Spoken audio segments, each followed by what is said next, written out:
When the holidays start to feel a bit repetitive, reach for a Sprite Winter Spiced Cranberry and put your twist on tradition.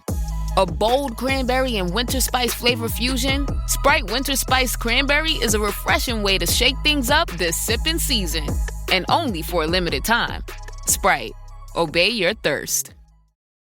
In Walmart Sue time was ticking away. Only a few nights left till the big holiday. But last-minute gifters had no need to worry. Walmart Express Delivery got their gifts in a hurry. From Nintendo to Nespresso and Lego flowers, they could check off their lists in as fast as an hour.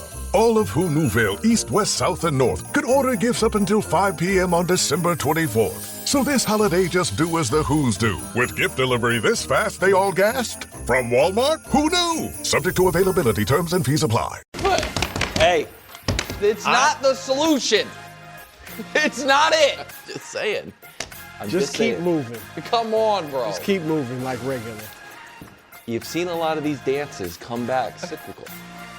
I'm just saying, now that the Chiefs are done and the Ravens are on the verge of being done, the show needs a little bit of pop. You got your Patriots. What's going to be the pop? I still got my Patriots. I'm bringing back the mannequin challenge. No, you're not. Yes, I am. If you try to do it throughout the show, bro, we're not.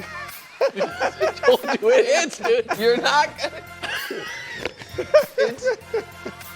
It's back. It's not the answer. First hour, first thing. We got to do something, man. Buddy, we're the Chiefs fine. would drive the ratings.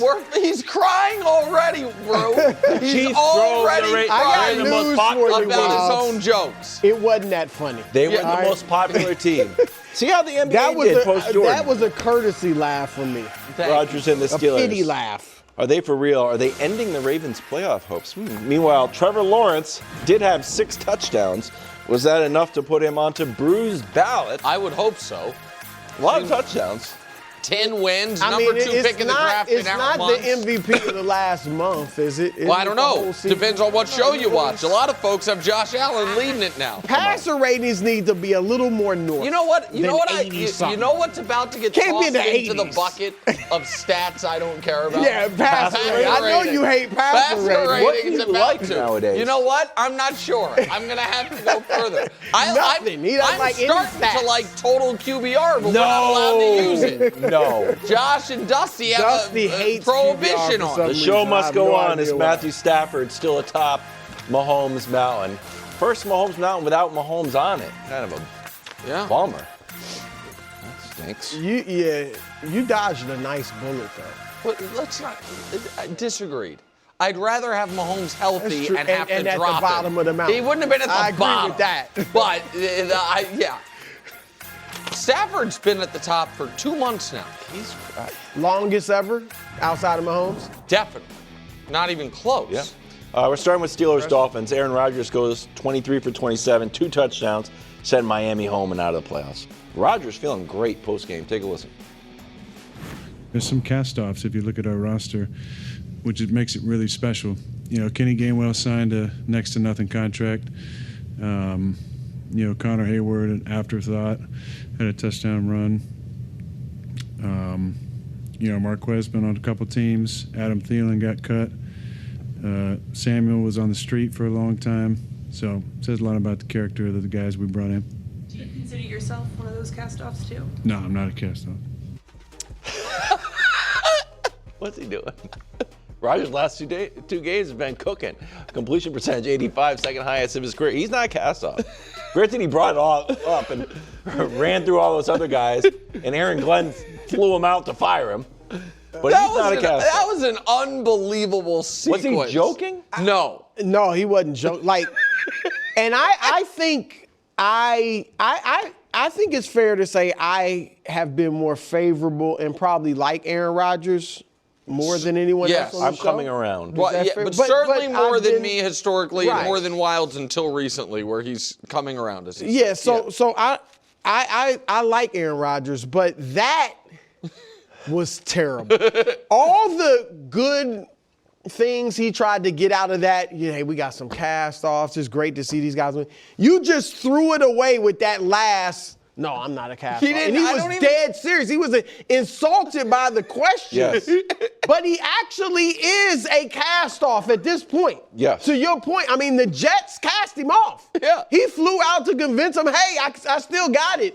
And they casted him off. No, but the 15 way minutes. he answered that made it seem like it's an insult to be a cast off. So now all the teammates that you just praised as But it didn't cast land. offs, Like, are you a cast off? Like, what do you want to say? Like, yes. He could have joked like, hey, the Jets didn't want me, so I guess I am. It caught him Something off like that. guard. It caught him It off definitely because caught he him off was listen, and I know this isn't even the real question. I'll let you Right. get to it. He was trying to be nice about his teammates. Yes. And I understand in his brain there is, even if the way they left their last team and the way they landed on the Steelers is similar. I'm 4-time MVP, future first ballot Hall of Famer Aaron Rodgers. They are not. So they're in one bucket, I'm in another. And I really think he was trying to be nice, didn't expect that follow-up, and then snapper, no, I'm not a cast off. You're Adam Thielen who throws the ball. Look, I tend to agree with you, It's but I just do funny. have questions. Yeah. Was he trying to be nice, or was he trying to be like, Look what I've done. we about to make the playoffs with a bunch of cast-offs? Yeah. I mean, I don't I'm hate dead that serious. at all. Like that, I think that's part on the Yeah. table. All right, what did they prove last night? Yeah. Nothing. Oh, Well, okay. Wow. Not one See, we're going to be fine, thing. Wilds. Bruce going to carry us. All right, nothing. All right, it was the Dolphins. Yeah. they were hot. Guess what? Yeah, they were hot. The weather but the was- weather was cold. All right, and we know what happens to Tua in the cold. The Dolphins in the cold. And look, maybe my most accurate bit was the Dolphins as breakdance. You nailed that. Because last night, look at this. Last night we have breakdancing? Look at this. I get it that DK Metcalf is strong and big and tough. But what in the world was that? I mean, he they're trying ran to force- 25 yards just knocking guys down like bowling pins. What in the world is going on? And so that was the problem. But that's who the Steelers went in there and beat. I wasn't fooled by the Dolphins' 4-game win streak. Yeah, the win over Buffalo was good. But outside of that, it was the Jets. They edged Why the are we showing Commanders. This seems unfair. That looked a lot This like is what I saw July. last night. I'm just saying. All right, so look, the Steelers are what the Steelers always have been.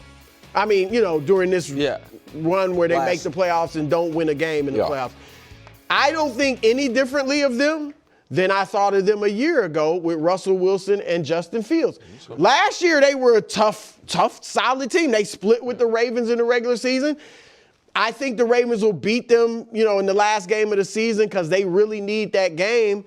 But the Steelers are, like I said, what they've generally been.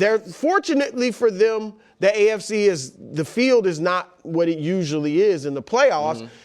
I'm not convinced that they're certainly in the driver's seat over my Ravens. But I am not convinced because they got Detroit next week. But then Cleveland. Then they have Cleveland, which they should win. Yes. And then if the Ravens beat them, they're tied. And the tiebreakers are crazy. You probably looked at them. Right. So this is the way to look at it.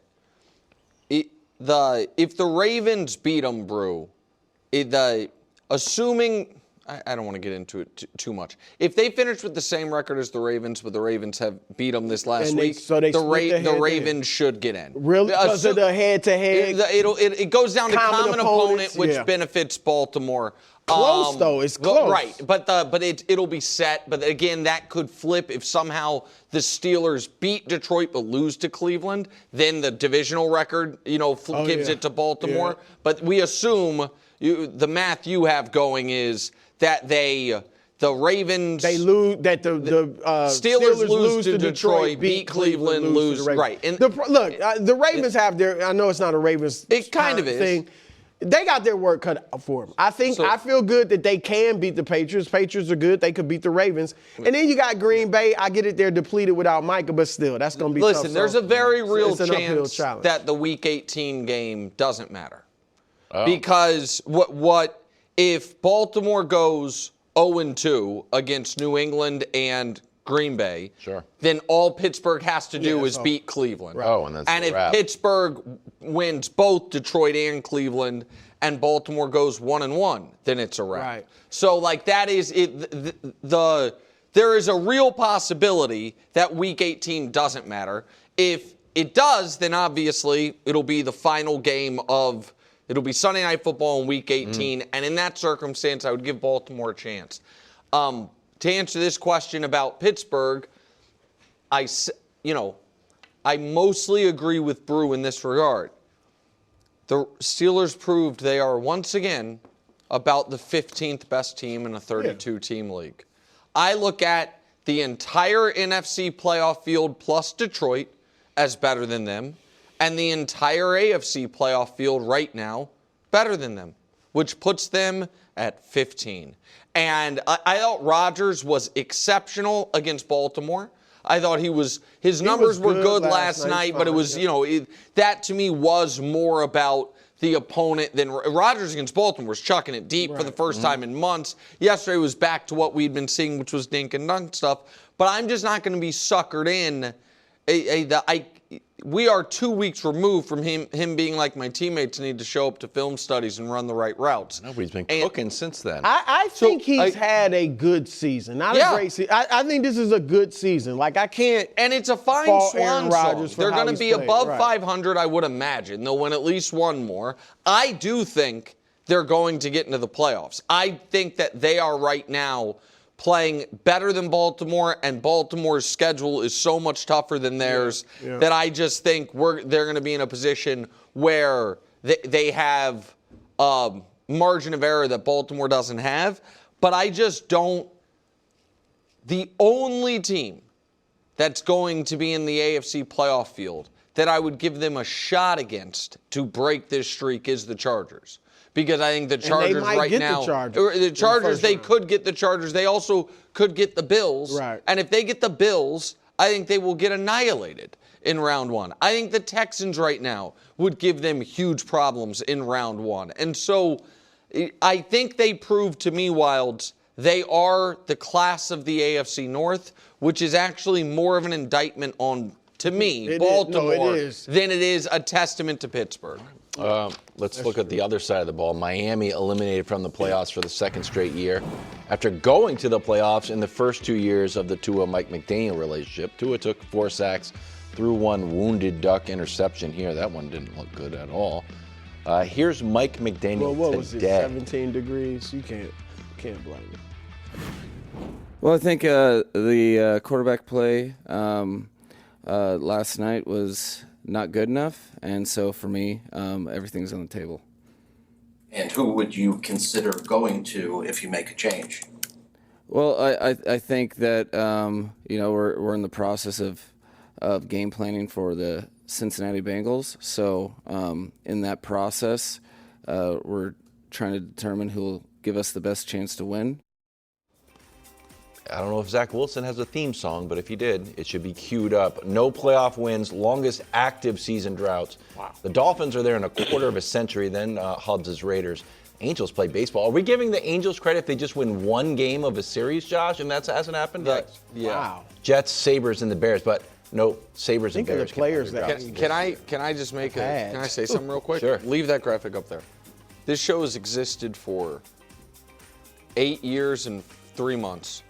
I am fairly certain that is the first time an Angels or a Sabres logo has been on the screen on this show. Sabres logo much is less sick. simultaneously. Buffalo Like I don't think. And the Angels have had Mike Trout and Shohei. Yeah, and they've also made And the Joe playoffs. They've Madden kept as a getting swept. manager. That's our Angels. That's Angels coverage in the spring. We'll cover Angels baseball. What's next for the Dolphins? I mean, Brou, I don't think Tua should start another game there. You said Zach Wilson. This year or for ever. Oof. I think Quinn Ewers might be more likely than Zach Wilson.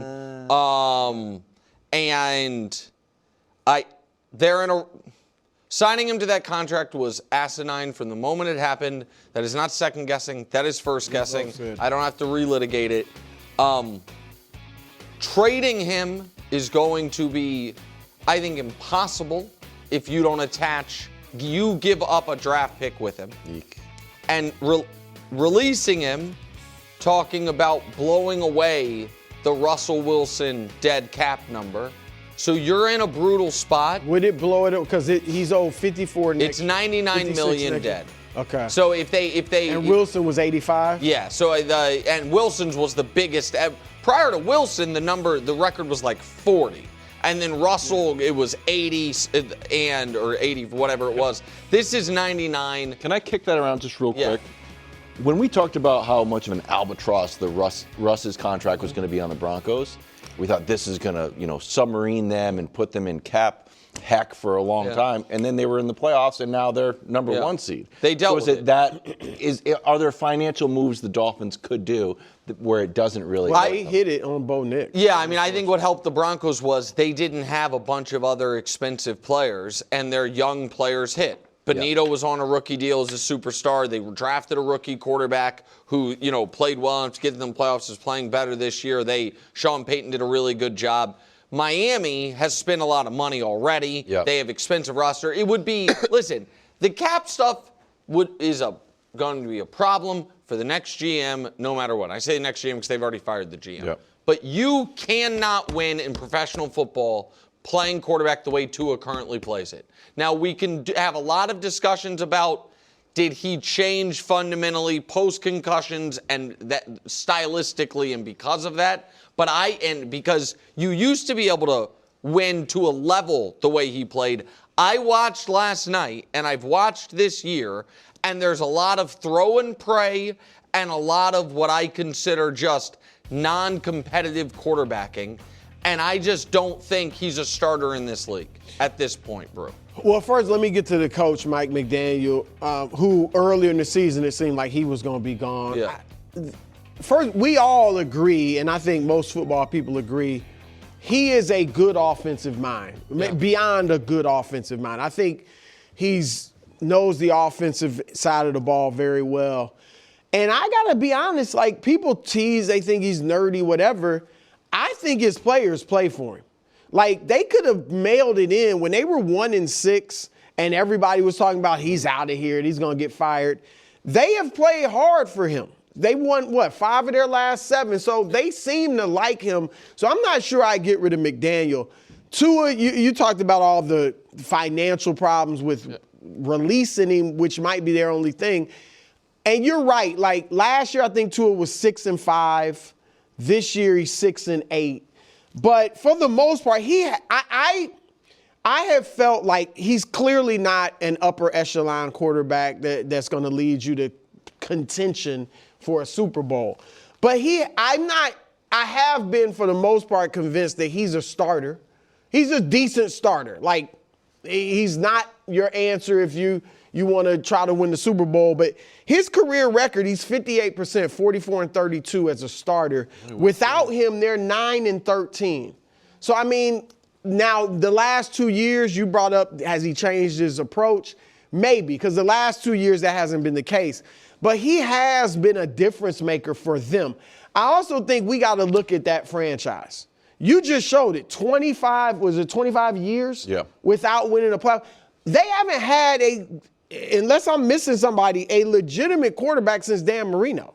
I mean, Ryan Tannehill, they won a champion. But, I mean, they had, there's a problem in Miami. I don't know if it's that guys go down there and they just have a bunch of fun in the city or what, and I'm being serious. I don't know, but Tua is not the only problem there. They have not been able to win for a quarter century. And so I think they have bigger problems than just him. So I don't think they have bigger problems than just him. I do think they have other problems. But I think what you had when McDaniel, because I agree McDaniel is a very good play caller and play designer. And then they spent all these resources on Tyreek and all these great weapons. And McDaniel's biggest strength as a play designer might actually be the run games he can design. Mm-hmm. So you had all of those things, right? You had all those things working to mitigate the limitations of Tua. And for a moment there, was like, oh man, this thing's high flying and fast and all of it. And then once the league realized, oh, he has no second pitch. And if we risk getting beat over the top we'll never get beat over the top because his arm isn't strong enough anyway, and we can disrupt the timing stuff, it all died. Yeah. And when you add to it that I think it would, again, I am speaking maybe a bit from a place of ignorance here, but I watch a lot of football. He plays a style that lends me to believe his doctors have told him beyond anything else you must avoid a big hit, which you just, no quarterback wants to be hit, but if you are almost mandated to just, you can't extra create, you can't run around, you've got to go down, and you don't have the strongest arm, and you're on the record saying, I can't see over the line of scrimmage a lot, and you're bad at the press conferences, all of these things, I just don't know how you can be a starting quarterback in this league. And I'm not trying to kill the guy. I know I just did, but that is like what the record is at this point. I kind of feel he could start somewhere. Again, he's not your answer. He could start somewhere, but you would only want him to start at 20% of the salary that he has right now. Right. You know what I mean? Right. He's $50 million a year. 14 and 17 in the last 2 years in Miami. All right, Mahomes had surgery yesterday on both his ACL and LCL. Brady, who has experience with his ACL, had this advice for Patrick. Take a listen. The faster you rehab, the faster you can get back to practicing the sport that, you love. I think sometimes people will pace themselves. Instead of training mode, they're in rehab mode.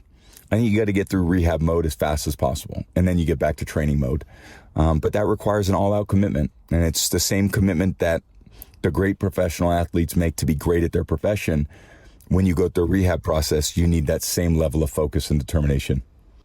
All right, your reaction to this Brady sound? I think that's great advice, and that's fully what I expect Mahomes to do. I think he and Brady have very similar mentalities. The competitiveness, the drive to be the GOAT, the best ever, to win a bunch of championships. What Brady did, he could have easily stepped away and been the GOAT years before he did, right? And I think Mahomes has that same drive, and I do think Mahomes will approach it that way. I want to get back for week one, and I would bet on him doing it just because of who he is. I also think for him, since he's going to play next season for sure, getting back earlier, sooner rather than later, if you get back in week one, he's going to be rusty, and as you said yesterday, his style might change a little bit. Yeah. He won't be as mobile, at least initially. The sooner you get back, the sooner you get the rust off. If he can be back to himself by week 5 or whatever, that's better than if you come back in week 1. If you come back in week 4, you might not be yourself till week 9 or 10, and then the season could be over. So I think that's great advice from Brady. I'll say this, Nick, because there's been a lot of talk, and you talked about it yesterday, about the similarities between the injuries, the time it happened with them. And I've said Mahomes is the best I've ever seen. But there's one difference with his injury and Brady's injury. And it's that Brady's career, Brady kind of went from a system quarterback to individually great. And when he got hurt, he had just reached he's one of the best individually. He had just had the year with Moss where he threw 50 touchdowns and all that stuff, won the MVP, his first MVP. Mahomes is individually, at least, his numbers have gone the opposite way, from tremendous initially to mediocre, certainly by his standards. So that's one difference. It'll be interesting to see, does he get back to the light show, as we've all called it, or not? So I believe Patrick Mahomes is going to be back week 1 of the season because I know that's what he wants to be back. And I think a guy that's everything he's set his mind to as an athlete is accomplished, I'm going to bet on him. I hope the Chiefs operate this offseason as if he's not going to be. Oh, that's interesting. And I think that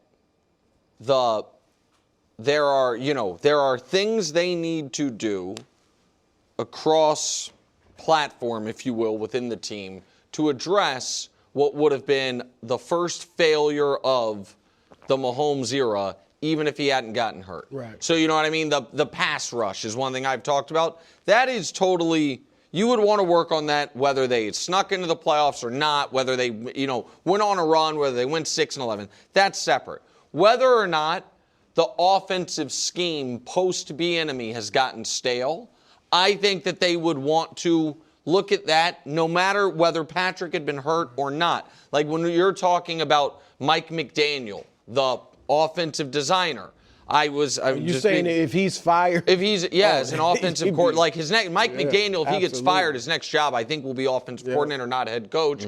I understand it's a different system. I understand it might be out of people's comfort zones. I'd certainly love to pick his brain a bit. That would be if he's healthy or not. But the other thing is this. Since Patrick's been there, they've been like, running back. And now, to be fair, they won a Super Bowl and drafted one in the first round the following year. But it didn't. I love that we're so right. But Clyde might have gone one way, but he suffered a very bad injury and then dealt with some real post-traumatic stress from a horrible incident when he was in college and never became the same player. They thought they found lightning in the bottle with Pacheco, who Pacheco was a really good story as a 7th-round pick. 7th-round pick that got you 900 yards. But he always had a ceiling, and then he got hurt and was never close to the same. Patrick Mahomes has never had a 1,000-yard rusher, ever. If you look at the other, contemporary great quarterbacks, Josh has had one 3 of his 8 years. Lamar, and that's not including Lamar's 1,000 yards, 3 of his 8 years. Tom, a quarter of the time. Rodgers, 40% of the time. Peyton, more than half the time. Patrick's now 0 for 8 in years with a 1,000-yard rusher. So, if you are building the team this offseason saying, maybe Pat won't be back till week 8, and we're going to be dealing with a backup quarterback starting for us. You know what that player would need? A reliable running game. And so that, to me, is because even though I believe and I hope and I think Patrick will be back week 1, maybe he won't be. And if you want to be able to stay afloat for when he does come back, and if he is back in week 1, ease him back into it. Like, hey, man, we don't need you to be Superman for the offense to work. We have a running back we can hand the ball off to 25 times. That, to me, is, one of the top priorities of this offseason. Burrow's latest comments after being shut out by Brou's Ravens. That's next on FS1 and the Fox Sports Channel on SiriusXM. Nearly home. Isn't home where we all want to be? Reba here for Realtor.com, the pros' #1 most trusted app. If you're hearing me, I'm going to assume you're awake. And if you aren't, because while you're snoozing, someone else might be finding your dream home. That's where Realtor.com comes in. With over 500,000 new real listings straight from the pros every month, that's a lot of chances to find the place you've been dreaming of. Whether you're searching for a 2-story mid-century with a pool or a little extra space with a spa-inspired bathroom, Realtor.com can help you find it today. So quit hitting that snooze button. Realtor.com isn't sleeping on finding your dream home, and neither should you. Download the Realtor.com app today, 'cause you're nearly home. Make it real with Realtor.com. Pros #1 most trusted app based on August 2024 proprietary survey. Over 500,000 new listings every month based on average new for sale and rental listings. February 2024 through January 2025. Gianna, how far away are we from 1 billion views? 38 million? 39 million? Hey, that's just one view per 39 million people. We're not nearly as far away as you would think. We're right there. We're right there. Guess how, you know that the Mannequin Challenge has 1 billion views. We're unviewing. We're getting unviewed because of the Mannequin Challenge. People are rescinding their views. Have you seen this, Greg? The Mannequin No. Have you ever seen the Mannequin Challenge, Greg? We're not even on camera. It doesn't work on camera. It certainly doesn't work when there's a still photo image on the screen. Good point. I'll do it when we're on camera. While leading up to the Ravens game, Joe Burrow reflected on the need to have fun while contemplating his football future. Then he was shut out for the first time in his career. Bengals mathematically eliminated. Here he was after the game about his original comments. Take a listen. My comments had nothing to do with Cincinnati. My comments had everything to do with me and my mindset in football. Do you think that your mindset this week impacted your play today, or was it just your... Not at all. Okay, Brou, your reaction to everything Joe Burrow. First, we could cut through a lot of this. And I'm just going to, you guys know I was a reporter. Why didn't somebody ask him? There's a lot of speculation out there that this could be another Andrew Luck situation. Joe, you just said it's to do with football, not the Bengals. Are you contemplating retirement? Wow. Well, somebody just ask him that. Because that's what we're all wondering, or it's that, or do you want to leave the Bengals? Ask him both of those things. Now, he spoke very favorably, I thought, about the Bengals. I mean, he said it's not anything to do with Cincinnati. Some people, if they want to really nitpick, oh, he didn't say the Bengals. Did he mean the city? Yeah. You know, maybe.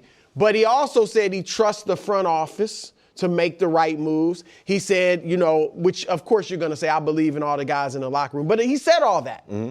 And I hope he's a great player. I hope he's not thinking about retirement. I don't know that I don't feel like he needs to be thinking about leaving the Bengals. And everybody seems to be feeling sorry for Joe Burrow. And I'm sorry that he keeps getting hurt. But he is not blameless. Like, I don't feel sorry for him that he's a Bengal. Because the reason one of the major reasons they have not made the playoffs for the third straight year is because he's hurt all the time. And his injuries aren't from being hit. The appendectomy, the wrist, the calf. You sure do this hate was turf toe. The wrist he did get hit, Brou. I mean, he got hit against the Ravens. The wrist he got hurt. But didn't he hurt it? It was a mysterious thing. He already had a thing on it, and then he got hit it was kind and of suffered the real injury. But the calf injury certainly didn't get hit. The turf toe, I mean, that happens in this. So I'm just saying, like, 2 years ago, he played 10 games. All right, he wasn't that great in those 10 games. They didn't make the playoffs. Last year, he did play 17. That was the defense. We all get that.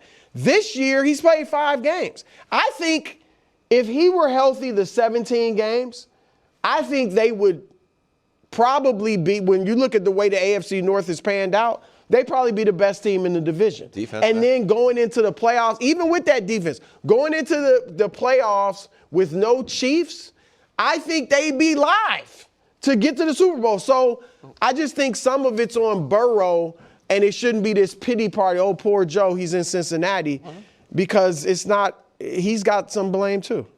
Yeah, he definitely has some blame. But the reality of it is when you are a player and you've experienced the success, overall career success, college national champion, 2 years into the league, he's competing for a Super Bowl title, and then the expectation becomes, I've changed the culture here. We've established who we want to be moving forward. We're going to be winning because of me and because of what I attract.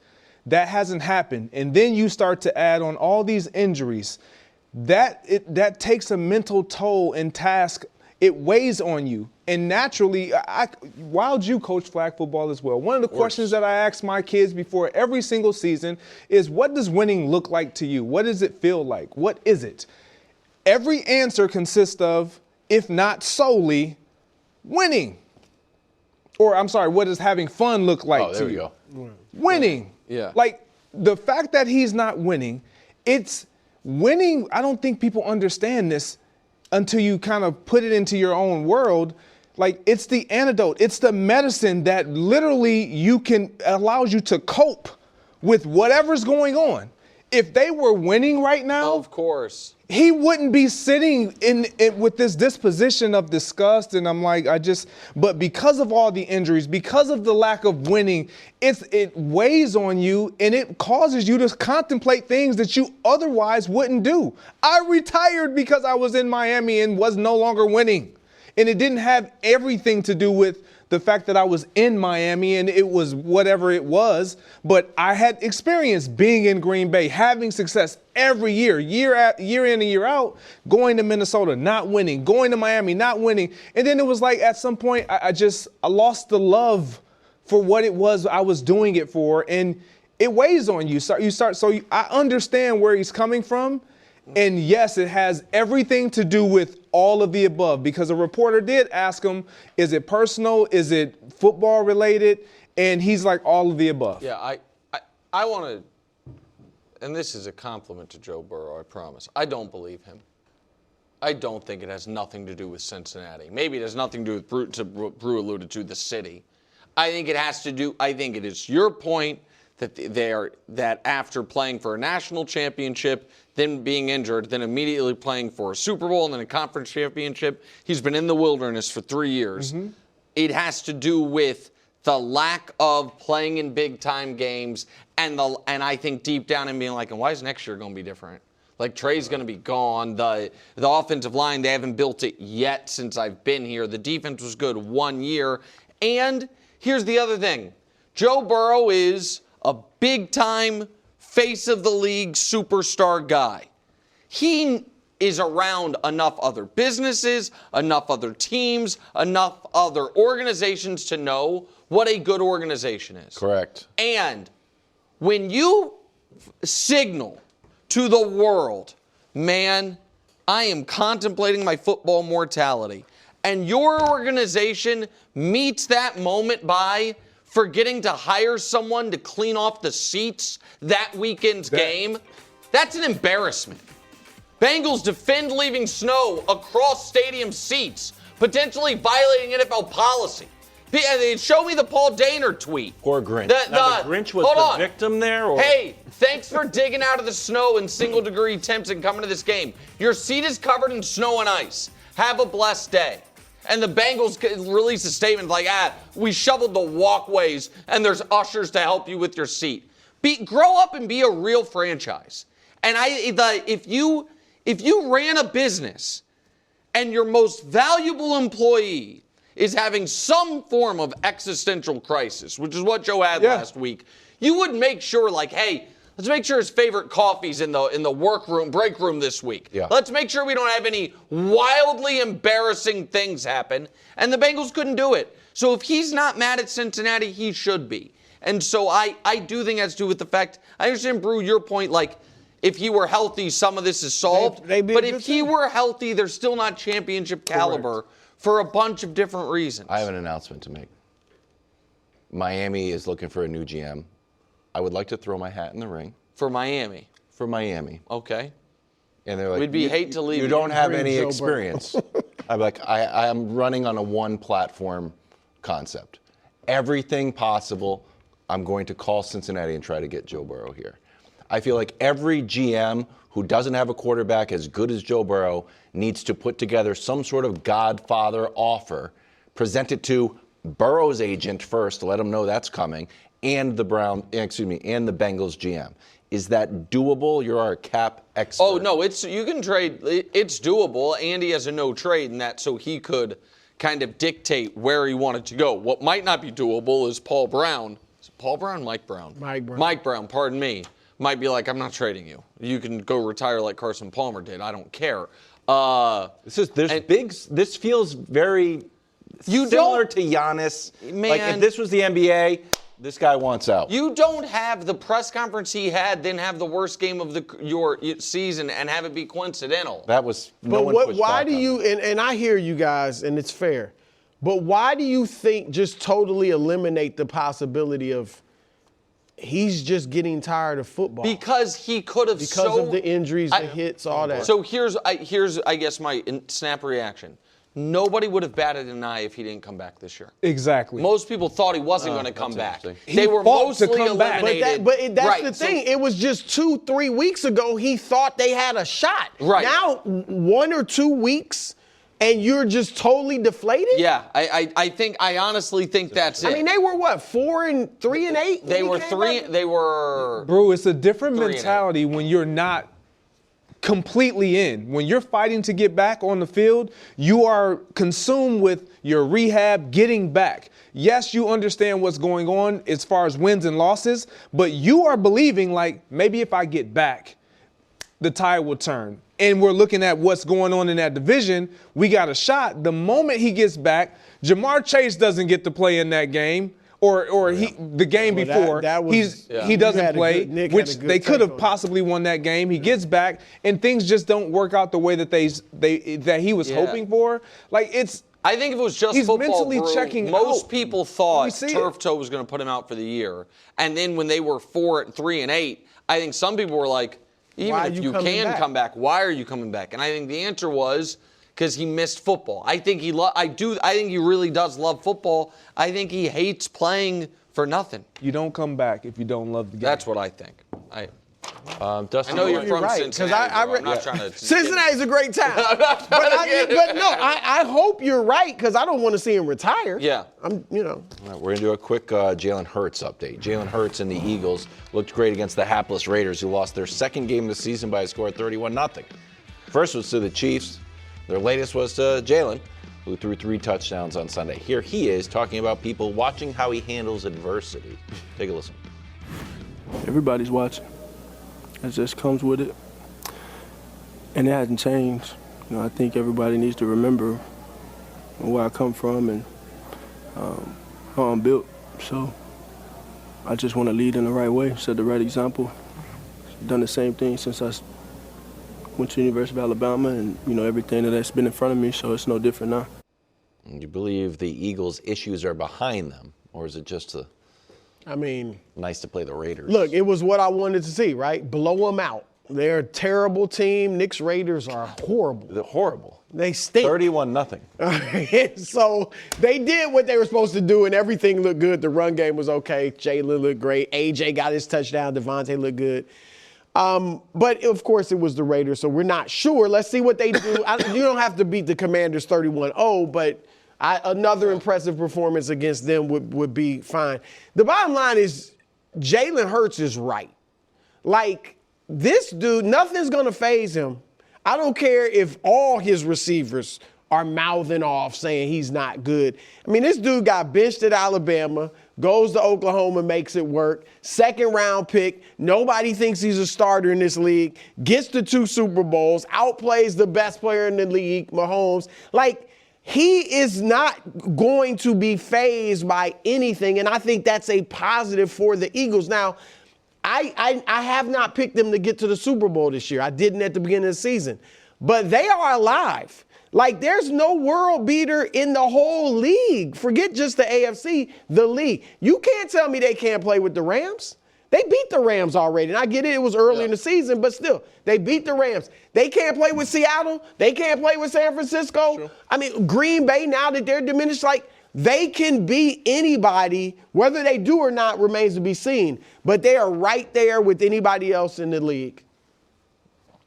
I'm not convinced yet that their issues are in the past, a thing of the past. I'm not convinced, and largely because they face no resistance this past week. And they won't until we see them play against the Buffalo Bills, a team that's remaining on their schedule that has something to play for. I'm interested in I don't know where they're going to face resistance. They played the Commanders twice. That's the game I'm supposed in a couple weeks. So in Buffalo. Until I see them face resistance again, it's to be in question. And he may be right. I don't mind that he said it. I didn't care that he said it after this game. Well, can I also say something? Yes, like Jalen, you are correct. No one has forgotten where you came from. But that is a knife that cuts in both directions. Everyone remembers what a great leader, what a great man you have been, what a great teammate. Mm-hmm. They also all remember why you had to leave Alabama and what happened. And that fact that the questions surrounding your ability to be a consistent, all-over-the-field passer has followed you at multiple levels of football, which is, when we say the Eagles' issues, that's one of the leading candidates this year is the tumult in the passing game.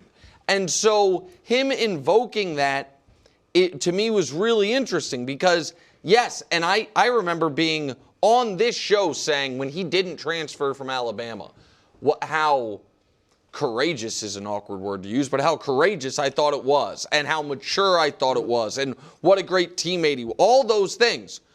But also, in that moment, everyone was like, good call in benching him, though, for Tua because you needed to win that game and because Tua was the better passer.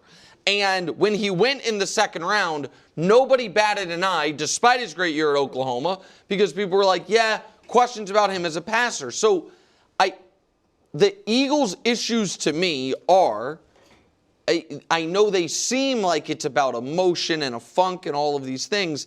That is window dressing to, if we don't have a consistent running game, our limitations as a passing team really become glaring. Yeah. And that to me has been the big issue with their offense this season. So no, I don't think they're behind him, and I don't think the things that Jalen can pull on from his history fix that. Bruce Ballot next. Wow, Trevor, the Prince. I mean, if we're going, let's go all the way. I love the Bruce Ballot music. Yeah. Nearly home. Isn't home where we all want to be? Reba here for Realtor.com, the pros' #1 most trusted app. Finding a home is like dating. You're not just looking for a place to live, you're searching for the one. That's where Realtor.com comes in. Like any good matchmaker, they know exactly where to look. With over 500,000 new real listings straight from the pros every month, you could find your perfect match today. Ranch style with a pool, barn dominium with an in-law suite? Realtor.com's got 'em. Modern craftsman with a big yard and a treehouse out back? Realtor.com will have you saying, yep, that's the one. No more swiping. It's time to start finding. Download the Realtor.com app today, 'cause you're nearly home. Make it real with Realtor.com. Pros #1 most trusted app based on August 2024 proprietary survey. Over 500,000 new listings every month based on average new for sale and rental listings. February 2024 through January 2025. Prince is back, lit up the Jets, 5 touchdown passes, 1 on the ground. Jets fired their defensive coordinator, Steve Wilkes, after the game. Jags are now 10-4, Brou. Seems good. At the top of the AFC South. But was this performance enough for the Prince to play himself onto a Bru's ballot? Let's find out. Dun, dun, dun, dun, dun, dun, dun. 10 wins, they don't have any other superstars. 6 touchdowns. Let me end the suspense. No! Okay. Thank you. It's not MVP of the month. Well, maybe that. He's been very good his last 3 games. That's a quarter of the season. All right, but no. Okay. A rule of thumb is you have to, I know Nick now hates this stat, but you have to have a passer rating over 90 to at least even be considered. Where How did about that come from? Does that work? 90, all right? What's Myles Garrett's? Well, he's been on the thing all year. He's got to be off. Really? He had a sack and a still half. on? I want your commentary on this. Number 5. He's back on, Jackson Smith and Jigba. What's his passer rating? All right. He is on pace not to hit 2,000 anymore receiving yards, to edge Julio Jones for the 3rd most receiving yards in a season. Julio has 1871 in 2015, I believe. He's on pace for like 1872. We'll see if he gets it. But remember, and you brought this up, Nick, Tyreek Hill, when we were talking about him as MVP a few years ago, he's on pace to beat Tyreek Hill's, he had 1790 or something like that. So he's on pace to beat that, so I had to give him some love. And Sam Darnold, he doesn't have one of the ultra elite quarterbacks either. And they're 11-3, gonna make the playoffs. At number 4, Wiles, Myles Garrett. He needs 1.5 sacks in his last 3 games to break the all-time sack record. What is not to love? Well, no, it was a close game. Close game in Chicago. It's all his fault. Well, does he play defense? This guy is one of the greatest defensive players we've ever Tell seen. me about it. Exactly. He's That's going why to you're have buying Danny 25 Parkins sacks $500 worth of seafood. He's going to be an immortal. And I don't think he'll get it, but he's 7 shy of the all-time tackles for loss record. He's 2nd ever, 32 of them. I don't get Wild. All right, Brou, Caleb did it. Did anything he wanted out there. His problem is anything he wanted. The V in MVP, the valuable portion. Wild, tell me if I'm right, thinks Myles Garrett has been outstanding, but thinks he has, by definition, not been that valuable. Well, you tell me. The record. Don't argue with me. I'm trying to help you out. JSN, and they're making the playoffs. The bottom of the ballot is like a rich tapestry. I think there's someone you're leaving He's about to break a 20-some-odd-year record. Yeah, I'm good with it, Brou. Wild take. Thank you. It breaks the record. They lose 31-4. So at number 3, this is interesting. Somewhat controversial. Josh Allen stays at number 3. Now, Wilds is making a run at your guy. That's fair. He's making a run at the whole thing. Well, look, he is tied with Stafford for most touchdowns this season, 37 now. 12 of them are rushing, 25 of them are passing. He's coming on strong. I don't know if he can catch Stafford for number 1, But he might be able to catch Drake if Drake doesn't pick it up and Allen keeps balling. All right, I got Drake still at number 2. I know he wasn't awesome last week. He did have 2 rushing touchdowns and, no passing wins. You're allowed a dip of a week. Yeah, he wasn't terrible. It was a tough game, it was a tough loss. And at number 1, everybody's All-American, Matthew Stafford, on pace for 45 touchdowns, would be his personal record. Yeah. And he 45 hit touchdowns 41 twice. He hit 41 twice, but those years he had 16 and 17 picks. This year he's at 37 with only 5 picks. That's the most impressive part. Yeah, Stafford has phenomenal. typically been a volume interception thrower, and this year he's gotten that under wraps. Yep. Can I take issue with someone who hasn't been on there all year, I don't think? And at this point, no. At this point, we have to be like, oh, this team is still alive for the 1 seed. Christian McCaffrey. Bro, the stats though have to be something. But the stats, listen. He's averaging. I don't think he's averaging 4 yards. His yards per carry are low, but his overall total yardage is one of the tops in the league. He is. They won no matter who their quarterback was. They've dealt with all these injuries on defense. Every single game, he is the game plan for them offensively, and they're 10-4. With having played we thought was going to be an easy schedule. Right. But it's ended up being a pretty tough schedule. I just think he is, when you're watching them, the eye test, he's very wildly important. There's no doubt about it. I just do think there has to be some kind of statistic. But don't you think his catches, the total yards and the catches, and so where are you at on that? I mean, we can give him consideration. I don't think he's if we're going to do that with the quarterbacks and look at Josh Allen and say it's about passing touchdowns and rushing touchdowns, and you got to do that with Christian McCaffrey because the way they've used him this year has been very unique. Mahomes Mountain next. This episode is brought to you by Indeed. You're ready to move your business forward, but first, you need to find the right team. Start your search with Indeed Sponsored Jobs. It can help you reach qualified candidates fast, ensuring your listing is the first one they see. According to Indeed data, sponsored jobs are 90% more likely to report a hire than non-sponsored jobs. See the results for yourself. Get a $75 sponsored job credit at Indeed.com/podcast. Terms and conditions apply. Live from New York. It's a show that's on Chris Paul's side, just in general. I don't even know the story, barely know the story. I also think Chris Paul could have taken it further. What do you mean? Taking it further? It's just been like, I reject you firing me. I'll be here tomorrow. It's a great I'll be here tomorrow. This is unacceptable. Let's just see. Are you gonna you gonna call the cops?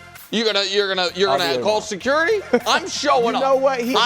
You are right. You're not firing me at 11 o'clock. You're not firing me in the middle. Sleep on it. Yeah. Like cooler heads prevail. I'll be at work tomorrow. I have my jersey. And we'll see what happens.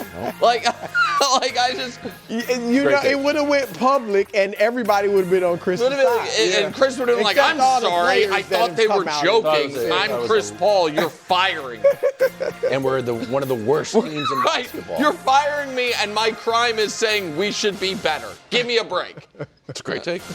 Second hour, first things first today. Steelers win. Are we starting to believe in them in a real way? That's the question. In a real way? In a real way. What does that mean? Well, we just put officially. If we believe in them in a fake way, is that really? Okay, here's sometimes say, is it officially time to believe in them? We just add the word officially. Officially. We use the word officially more than any other show. It's a good word, though. Bruce, not a fan. Really trying to just mess with Wild. Meanwhile, friend of the show, Kyle Van Noy, great Patriot, is here to break down his interception. Ballot. And I also bet he agrees with me on the take of the week. He didn't agree with you on Myles Garrett. He loved Garrett being on my ballot. Yeah, that is true. Well, of course, every defensive guy is going to love other defensive guys. You're saying Kyle Van Noy has no integrity. Some love. Right. I'm just saying Caleb Williams had the time of his life playing against the Browns. And I don't think that warrants Myles Garrett getting more accolades. Okay. I want Myles Garrett out of Cleveland. I want Myles Garrett on the Patriots. We need a pass rush. The Patriots? Of course. We have cap room, and he needs to be on a winning team of the century. All they need is a quarterback in Cleveland. That's kind of a big thing. They'll be trade him for Drake. No. Bit of a somber day. He'll be the Browns. It's our first climb since Patrick's injury. Yet the mountain remains, and we remain optimistic that he will climb once again. But for now, let's see if Matthew Stafford retains his spot atop Mahomes Mountain. Indeed, we will. And you're right, KW.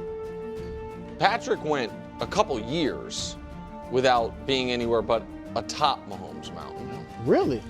Yeah, I mean, when he ran away with MVP and they won the Super Bowl, and the next year they won the Super Bowl again, and the next year they went 15-1 and they went to the Super Bowl again. We know. The good old days. I didn't know he had never. No, I mean, there were times maybe he dropped because I tried to, spice it up, but everybody knew. This year, he had dropped on his own merit, and now he's injured. So, a sad who's not climbing if we reveal it. Patrick, wow. Greg, look at you and me. Our two guys, side by side, dealing with injury. You won't even look at me. I was trying to empathize. I mean, he was playing with a broken leg. He was playing with a broken leg. He was playing with a broken leg. Patrick playing with a banged up knee. Maybe the lesson is don't play hurt. Yeah. Maybe the lesson is, you know what? If you're not feeling it, sit out. But those guys are all those top six here. All injured, and then go back to it, please. It gets crazy at the. Yeah, and then if we show you the bottom, Gardner Minshew. Why not? Tough spot. Well, I mean, he's off the mound. He's the starting quarterback for my team right now. Kenny Pickett, Shedeur Sanders falls off the mountain, and the Jets logo stays off the mountain. I think there's an issue with Shedeur being off the mountain. We will address that in a bit. Gardner Minshew's going to ball out, dude. Minshew, he's going to play. Yeah, Nick, I mean, he's I'm here to tell you, stay tuned for Nick's picks on Friday. Because we might have an unprecedented event with the Chiefs involving Nick's picks, but not in the direction they always have. Seventh row, back on the mountain. Cam Ward, he's on the mountain. I thought he was fine. Bryce drops. Jacoby Brissett, Jackson Dart stay where they are. Mariota moves back on the mountain. I got to tell you, I didn't like keeping Tua on the mountain. I didn't feel great about keeping Tua on the mountain. But of the people who aren't on the mountain, I didn't know who deserved spot more than Tua, so Tua stays. And Phil Rivers, because evidently the whole media has made a pact to pretend that game wasn't televised. He almost won. And so he almost beat one of the top teams in the league. He threw the ball 27 times for 120 yards. It was not. Everyone just patronizes. What do you want him to do? He played within himself. I'm not asking people to kill him for it. I am asking, can we not pretend like, man, he was great. That 2 weeks ago he was coaching high school football. I'm He's aware. A grandfather. I get it. But the Colts chose to start him over active NFL players because they thought they were going to have a better chance to win. They almost won the game. Instead, they got the defense let them down. The defense allowed zero touchdowns. The defense kept him in the game. Was there? Sixth row. I do Rivers then. I hope Rivers is your contributor. There's only one. Aaron Rodgers. Here's the deal, Aaron. Oh. If you see the rows above you, you were the hardest one to keep off the next row because I thought you played really well 2 weeks ago, is why you moved up. Thought you played fine last night. You had an argument to move up. I don't know who we could move down on the rows above you, but Rodgers, consider yourself fifth row adjacent. Oh. Joe Burrow, he hasn't played very well since he came back. Just hasn't. Bake Show, Mountain's fair. I love you, Baker.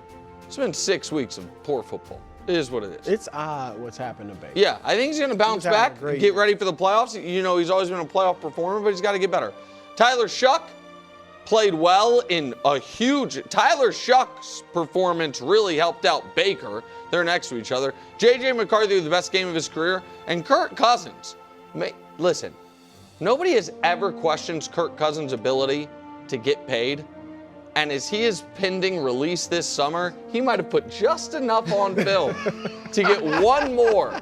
1 year, $10 million. I think it's on the board. Cleveland? So shout out to Kirk Cousins. Maybe back in Minnesota. No, he's just back up J.J. McCarthy. Fifth row. Lamar moves up. Jalen Hurts moves up. Start with them. Lamar's game was weird. Dropped back 16 times, got sacked 4, had an unlucky pick, but the 8 passes he did complete were for 150 yards. They won in a rout. It never felt good having him on row 6 to begin with. He moves up. Jalen Hurts was 12 of 15. They won in a rout. Didn't feel right having him on row 6. He moves up. Purdy was just flat out excellent. And thank you, Nick. He was. Fair is fair. I've never said a single thing about Brock Purdy that's anything other than totally objective and fair.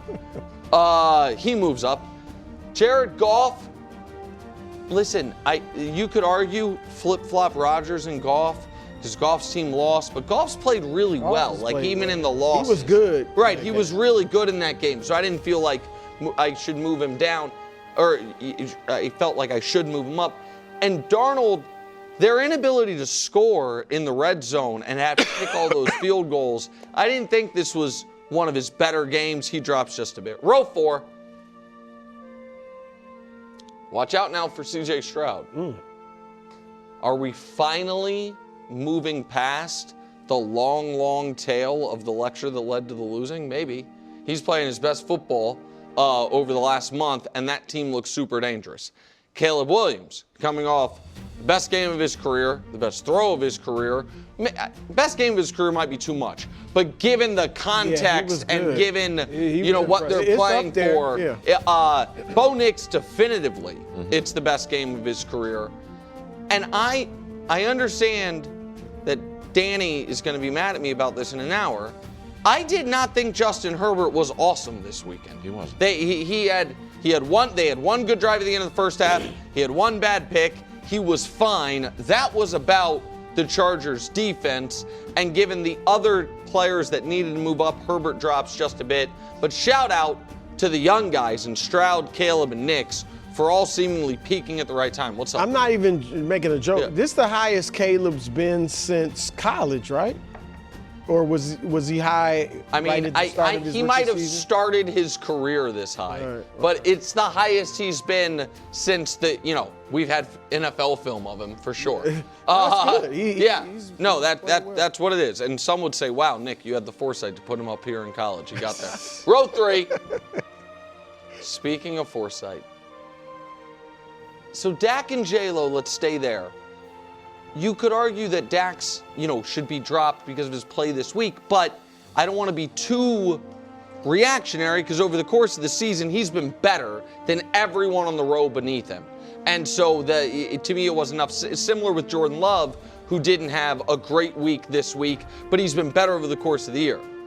And while we don't want to be reactionary, when one player has been the best player in football for the better part of a month and is coming off a 6-touchdown game and they're just blowing people out, and they have 10 wins despite being devastating injuries to the number 2 pick, his number 1 receiver part of the year, multiple guys on defense. Trevor Lawrence, the Prince, welcome back, my friend. They thought I left. We never left. You know it. Row 2. Now, KW, I know what you're thinking. I think it was fair. No, you don't. I do. Because when Matt Stafford threw a pick and they lost a game, you demanded he drop. So I know what you're thinking. Nick, how do you keep Drake May where he is? And my answer is I think his body of work has been good enough that he can sustain one game. You agree with me, right? Stafford had he didn't throw just one pick that game, did he? He threw two touchdowns, 2 picks, and they lost. Drake May threw 0 touchdowns, 1 pick, and they lost. But again, I think his body of work has been such, he gets to stay where he is. And of course, it's a little anticlimactic. Atop the mountain, for something like the 9th straight week, everybody's All-American, which used to be thrown around like a jab, and now it's a compliment. He's good. Absolutely. Matt Stafford, who is 3 weeks away potentially from stamping a Hall of Fame case, because the Super Bowl championship plus a league Does MVP do it without the Super Bowl? The second Super Bowl? Yes, I think so. I think that he is a lock for the Hall of Fame by winning the MVP or by winning a second Super Bowl, and he might get both. But I think since he already has Super Bowl, if he gets MVP, he's in the Hall of Fame. Greg Jennings, you love the Mountain. The Mountain it's good. It's Thanks. good. There's a couple issues that I have with the Mountain. I do want to mention like the Stroud, Caleb, Nix, and Trevor.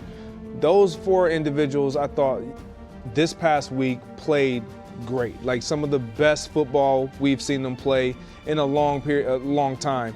Having said that, I know the mountain isn't left to right. Bo Nix, I would like to move Bo Nix up. Replacing who? To the third row. Oof. Trevor Mountain. The Prince being higher than Bo, it's a nice gesture. Like you talk about all the who did that? All the excitement revolving around what Trevor Lawrence has been able to do in the 6 touchdowns. Yeah. And it was impressive. It was so impressive. I had to remember, I had to look up who did they play because they had to. Fair point. And then I looked and it was like, they did it. The Jets. The Jets curve. And I was like, man. That's true. Yeah. You know, let me see what Bo Nix did. And I was doing some research because I don't think any of us probably watched this game.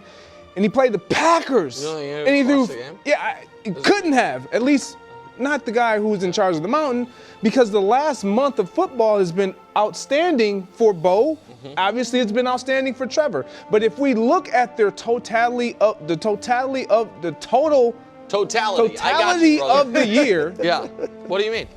Let's look at it. Yeah. Because you talked about, he's 10-4. That's excellent. Wow. That's great. That's great. Well, Bo team is 12-2. 63% completion. Trevor's probably trying to get to 60. He's not quite there yet. Completion percentage overrated metric. Everybody knows that. And you're not including Trevor's running. We're not. Which if we were, I thought you were going to bring that up. Yeah. If he has 29 touchdowns, 14 turnovers. Yeah, exactly. Okay, Bo would have 27 and 10. Well, then why didn't you put that on there? Because I wasn't going to put the rushing. Right, I just wanted to focus on this. So your argument is like they are very similar, but Bo has been slightly better. Bo has been better. Okay. And especially if we want to talk about the last month or so. Oh, I don't think you want to do that. You're just going to go. I think we do want to do it. Okay, remember these stats, America. I think we do want to do it. That's great. I didn't know you're going to do this, but you are so cooked, bro. It's okay, because I know what you're going to do. I know what you're going to go through. But when if I should have added the opponents. Yes. Well, I should have added the opponents, but I didn't. Look at this. But I didn't. 28, 70%, that's good. Absolutely. 280. Now look at Trevor. Oh, my. 36. Let's look at it. 290. Let's look at it. 10 touchdowns, no turnovers. Passer rating, which some people like, 123. First, second, and third, and everything. Yeah, flip them back and forth, studio. Please tell me. He does. Numbers are better.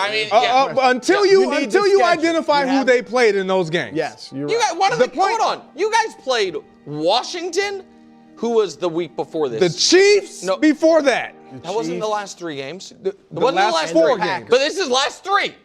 You guys played the Raiders, Washington, and the Packers. This is the last 3. The Raiders. I understand that. But when you go back to where the line of demarcation of where he started to he snatched the heart of Patrick Mahomes. It's all true. And then he started excelling. Again, I don't want to bash Trevor Lawrence, because Trevor Lawrence has been playing great ball. But we have to change the narrative on Bo Nix. He's no longer just a fourth quarter comeback guy. That's why look at who he's next. He's next to Caleb. And he should be above Trevor. Because they've been winning because of what he's been able to do, whether it's been in fourth quarter or for the duration of the game. This past week, they won because of him. I will give him credit for that. Throughout the year, that was not the case. Meanwhile, Trevor, they've been winning because of the defense throughout the year, the course of the year. If he didn't have the fourth quarter. He's been excellent in fourth quarters, no doubt about it. It matters. We can't. Of course it matters. I'm giving him credit. I'm saying he hasn't been the driving force. Since the bye, the Jags, which is like 7 weeks ago for the Jags, they're averaging like 32 points a game. And can we just one more time, just real quick, just show Trevor the last 3 weeks, and then we'll go to you, Brou? Because Trevor the last 3 weeks has been, quite simply, the best quarterback in football. And again, they're scoring 36 a game. He has 10 touchdowns and no turnovers. It's 300 yards a game. The Jets, who else they play? No way to tell. But I'm here to tell you they're 3-0. Brou, go ahead. Get Shador on the mountain. Brou. I think just by having the best game of every rookie this season, he should be on the mountain. And he did that. And I know Wilds is going to say, it was Tennessee. Tennessee played how many games? 14 games. Yeah.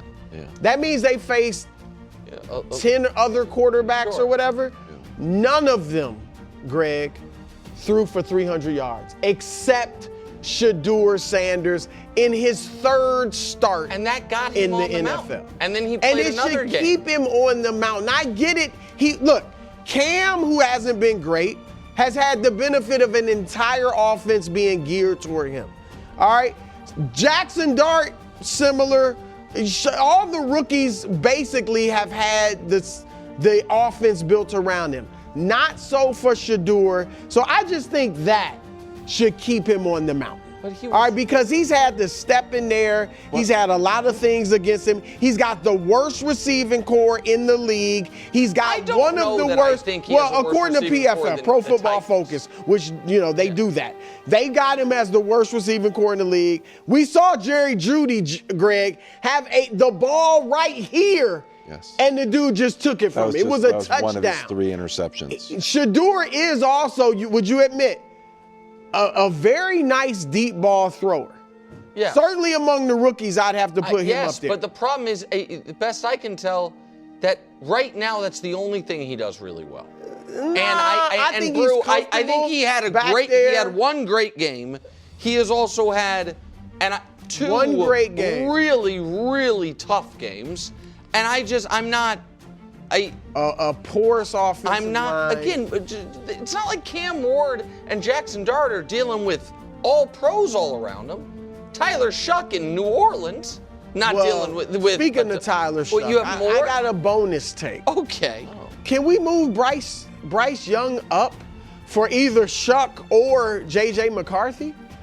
I mean, he's got this team in the playoff hunt. They could make the playoffs for the first time since Cam Newton was in town. In 10 years. First time. I get it that they had a bad loss to New Orleans, but hey, New Orleans is, playing footloose and fancy free. All right? Bryce threw 3 touchdowns a week ago, Greg, to beat the LA Rams. Really focused on things from last week. It's a rich tapestry. You have me believing that. Hold on, you just had a graphic for the last 3 weeks. Both of y'all had graphics for the last 3 weeks. But it was including last week. Yeah. But it was including. But you're glossing over what happened most recently. Yeah. I'm not glossing over. I'm just taking everything into consideration. J.J. McCarthy. We're not going to give Bryce Young any credit. This dude's career was hanging by a thread. I wouldn't be using and he's come here. I think it's still hanging by a thread. Not his career. Maybe, the contract. I wouldn't give him the contract yet. But he's shown that he's an NFL quarterback. And I don't think you can say Tyler Shuck's been fine. He's got six touchdowns, 5 interceptions. Here's the thing about Bryce. 19 touchdowns, 9 interceptions. And 190 yards Shuck's, a game. But still, 19-9 is better than what Shucks is. J.J. McCarthy's got a 72 passer rating. J.J. got bumped because he had the best game of his life and outplayed Dak. But I'm not actually going to go to the mattresses for J.J. McCarthy. I've been impressed by Tyler Shuck, to be totally fair. He can play a little bit. And Bryce, to me, has gotten a lot of... I'm the Bryce guy. You don't sound like I did the Panthers you should on be the tiers with me. last Bryce week. up. KW. Should Bryce be up? They lost that game. And he wasn't. Bryce They're didn't do 7-7. KW. I know. KW. This is you see how it still says Shedeur? Brou wasn't even supposed to do this take. I'm just on this second take. KW, go. We have to go. No, I veto. No, Brou we doesn't have get to to go. do 2 and you get nothing. Brou did 4. That's not fair. We're going. You get to go. No, we're Go coming ahead, up Bob. next. I will bake my Aaron Rodgers takes into this. You were going to do Rodgers? Yes. Okay. The Steelers a threat in the AFC. Toss the question to yourself, KW. I'm going Just to. cook. Hey, Fidelity. What's it cost to invest with the Fidelity app? Start with as little as $1 with no account fees or trade commissions on U.S. stocks and ETFs. That's music to my ears. I can only talk. Investing involves risk, including risk of loss. Zero account fees apply to retail brokerage accounts only. Sell order assessment fee not included. A limited number of ETFs are subject to a transaction-based service fee of $100. See full list at fidelity.com/commissions. Fidelity Brokerage Services, LLC, member NYSE, SIPC. Super Saturday, it's official. NFL doubleheader. Eagles, Commanders. Then it's Packers taking on the Bears for control of the NFC North. Pre-game coverage begins at 4 Eastern only on Fox. Stay safe out there, everybody. Last shopping Saturday before Christmas, playoff doubleheader, or NFL doubleheader. Steelers get the win. Buttoned up with the families. Rodgers completed 85% of his passes, second best mark of his whole career. Here he was post-game. If we can take care of business, then we're going to be hosting the game right here. That's why I wanted to come back, is to be a part of something special. This is a great organization. We're playing meaningful football games. We're up by a game in the division. A lot left to play for. They're obviously in first place, but officially are the Steelers a threat in the AFC? I mean, I think you have to take them serious. How serious? It's going to depend on Aaron Rodgers and what that offense looks like. Like last night, they were able to move the ball. They looked like an offense that could build on something that we saw a couple weeks ago. However, when you take into consideration who they played, that just carries weight. Oof. It just simply carries weight because you're going to be playing. Think about the defenses. Think about the defenses that this team is going to have to go up against in the postseason. You got the Broncos potentially. You got obviously the Houston Texans. Right. You got the Jags are great. The Chargers defense has been excellent. Like, these are defenses that just can get after you from a quarterbacking standpoint and really mitigate what they have to see offensively that they don't do well. Like, the Pittsburgh Steelers, if they push the ball down the field, which they did a few weeks ago, that's what opens everything up for them. I just don't know if they can hold the ball long enough to do those types of things. So are they a threat defensively because they can turn you over? Possibly. I don't believe it. I just don't believe it. Listen, to your point about who they played, they're 1-4 this year against playoff teams. The one win. We turned the ball over 5 times. Yeah, the Patriots. We almost won the game. It was an anomalous game. I think is a fair way to put it. The Patriots, it turned the ball over, as Wild said, 5 times. Once going into the end zone, another time right by the end zone. That's their one win. Now, you give them credit for that, but that doesn't feel sustainable. To the point you're making, it feels to me like any team they play in the AFC playoffs is either going to have a much better defense than they have. Yeah. Or a much better quarterback. Yeah. So the two teams that I think don't have a much better defense than Pittsburgh are New England and Buffalo. But they have a much better quarterback than Pittsburgh. Sure. You know, is the way I view it. So I think it's an uphill battle. To Aaron's point about having a home playoff game, I think that does matter. But I also think that because it's Aaron Rodgers and because particularly 2 weeks ago, but even a couple moments yesterday, you see him throw a pass and you're like, man, it could have been Greg Jennings on the other end of that pass. It looks like him from 15 years ago. It's a hard player to quit when they're rolling and when they're winning. But right now, to me, it feels like somehow Mike Tomlin has once again found a way to make sure his team is exactly the 15th best team in the NFL. That the 8 NFC playoff teams plus Detroit are better than them. The 6 AFC teams that are going to make the playoffs are better than them, with the possible exception being the Chargers because of what the Chargers are dealing with injury-wise, which puts them at 14 or 15. So I don't think they're a threat. And, Brou, I'd take it a step further. I think they are the team that every wild card team will be hoping to draw in round 1. If the options are Denver, New England, Jacksonville, which again, people can make fun of Jacksonville. Jacksonville's rolling, and they are. I think right now feels more dangerous. Or Pittsburgh. Like, to me, that's the team that, and if Jacksonville stumbles, then Houston takes their spot, and certainly you don't want to play Houston. I agree with you guys. So let me take it to a positive, because I think this is the Steelers we always see, at least the last several years. You know, pretty good team, tough. They're going to play you tough, but doubtful they'll win a playoff game. Here's the caveat, though. Look at the field.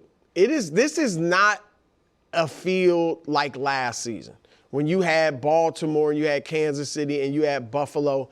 Like, outside of Josh Allen, Bo Nix was just okay last year, if that, right? We don't know what Bo Nix is going to do in the playoffs. Drake May, as great as he's been, we don't know what he's going to do in the playoffs. Trevor Lawrence, 5 touchdowns, 5 picks in his 2 playoff games. Justin Herbert has been bad in the playoffs. Like, I'm just throwing that out there. I don't expect Pittsburgh to win a playoff game, but if Aaron Rodgers can turn back the clock a little bit, then I guess it's possible, and if that defense plays well.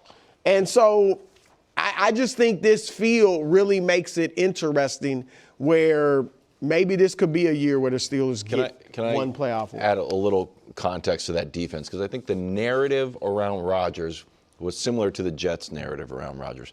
Come in, play adequate, the defense will carry you, don't do anything silly, get us some touchdowns, don't turn the ball over, and we'll be a defensive-led team. Dusty, can you grab, I don't know if you have this graphic from the A block. Steelers ranks this season, I'll just read them off. Rushing yards, they're 28th. Right. Yards per rush, 27th. Opponents' points, they're 18th, and opponents' yards is 28th, which is the worst ever under Mike Tomlin.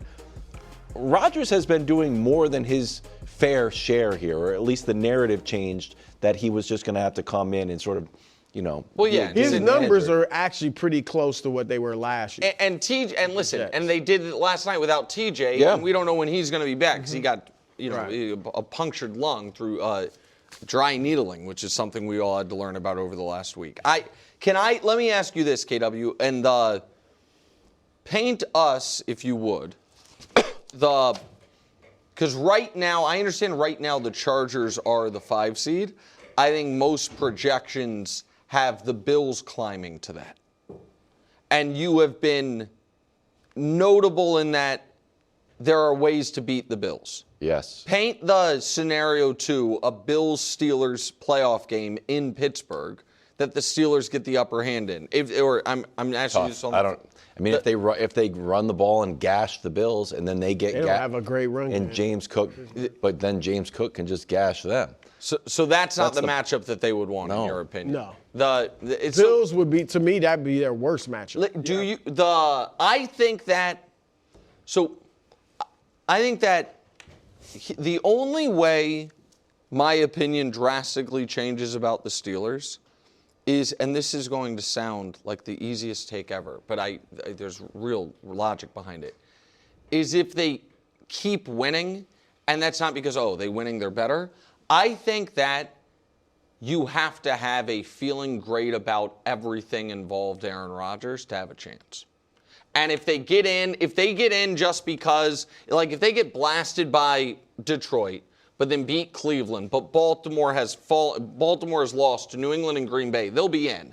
Right. That Steelers team to me is not that dangerous, like one that backs into the playoffs, makes it by default. Mm-hmm. But if they can go into the playoffs having played really well down the stretch, and Rodgers I'm going to prove, chip on his shoulder and prove people wrong, if they get the right first-round matchup, then maybe it's a scenario, you get Justin Herbert at home, and then all of a sudden Bo Nix is staring across the field like, that's Aaron Rodgers. Maybe, but it's hard to believe. Kyle Van Noy joins us next. Who, of course, is going to prevent Aaron Rodgers from making the playoffs. That's right. Oh, Hilton stay, your beds are soft and cozy. No lumpy couch, no stiff futon, no shower line at crack of dawn. Oh, Hilton stay, a holiday you're saving. When you want holiday comfort you can count on, it matters where you stay. This season, enjoy spacious, comfortable rooms and friendly service when you book with Hilton instead. Hilton for the stay. Welcome back to First Things First. We are here now with Patriot great Kyle Van Noy, who currently is on the Ravens, perhaps temporarily. Ravens beat the Bengals to get to 500. Highlight of the game was the pick 6 assist. Brou is trying to rebrand the pick 6 assist since the toy thing that he did bricked. And you hated it, so now he's got something new. Well, so Kyle, I love that play. I'm nervous. I'm nervous, Brou. A lot of pressure. I love the unselfishness of that play. That's what you want in a winning team. So I know you didn't like the toy toss that transformed the tacklers, all right? I've discarded that myself. All right. What about the relay? That resulted in the Ravens' resurgence? Because I thought that's what that play was. Yeah, resurgence. You were already up. He likes it. Well, I say they're up in the game. Getting there better. We're getting warmer, right? But no, take us through that play and what you're thinking. Are you thinking, man, about going for it and then, or take us through it?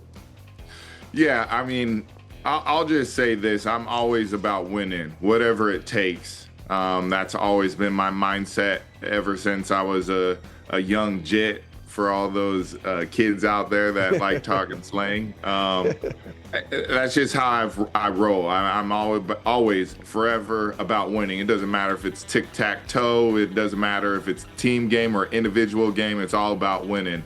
And I feel like that kind of epitomizes, that play epitomizes who we are as a team because it takes a group effort.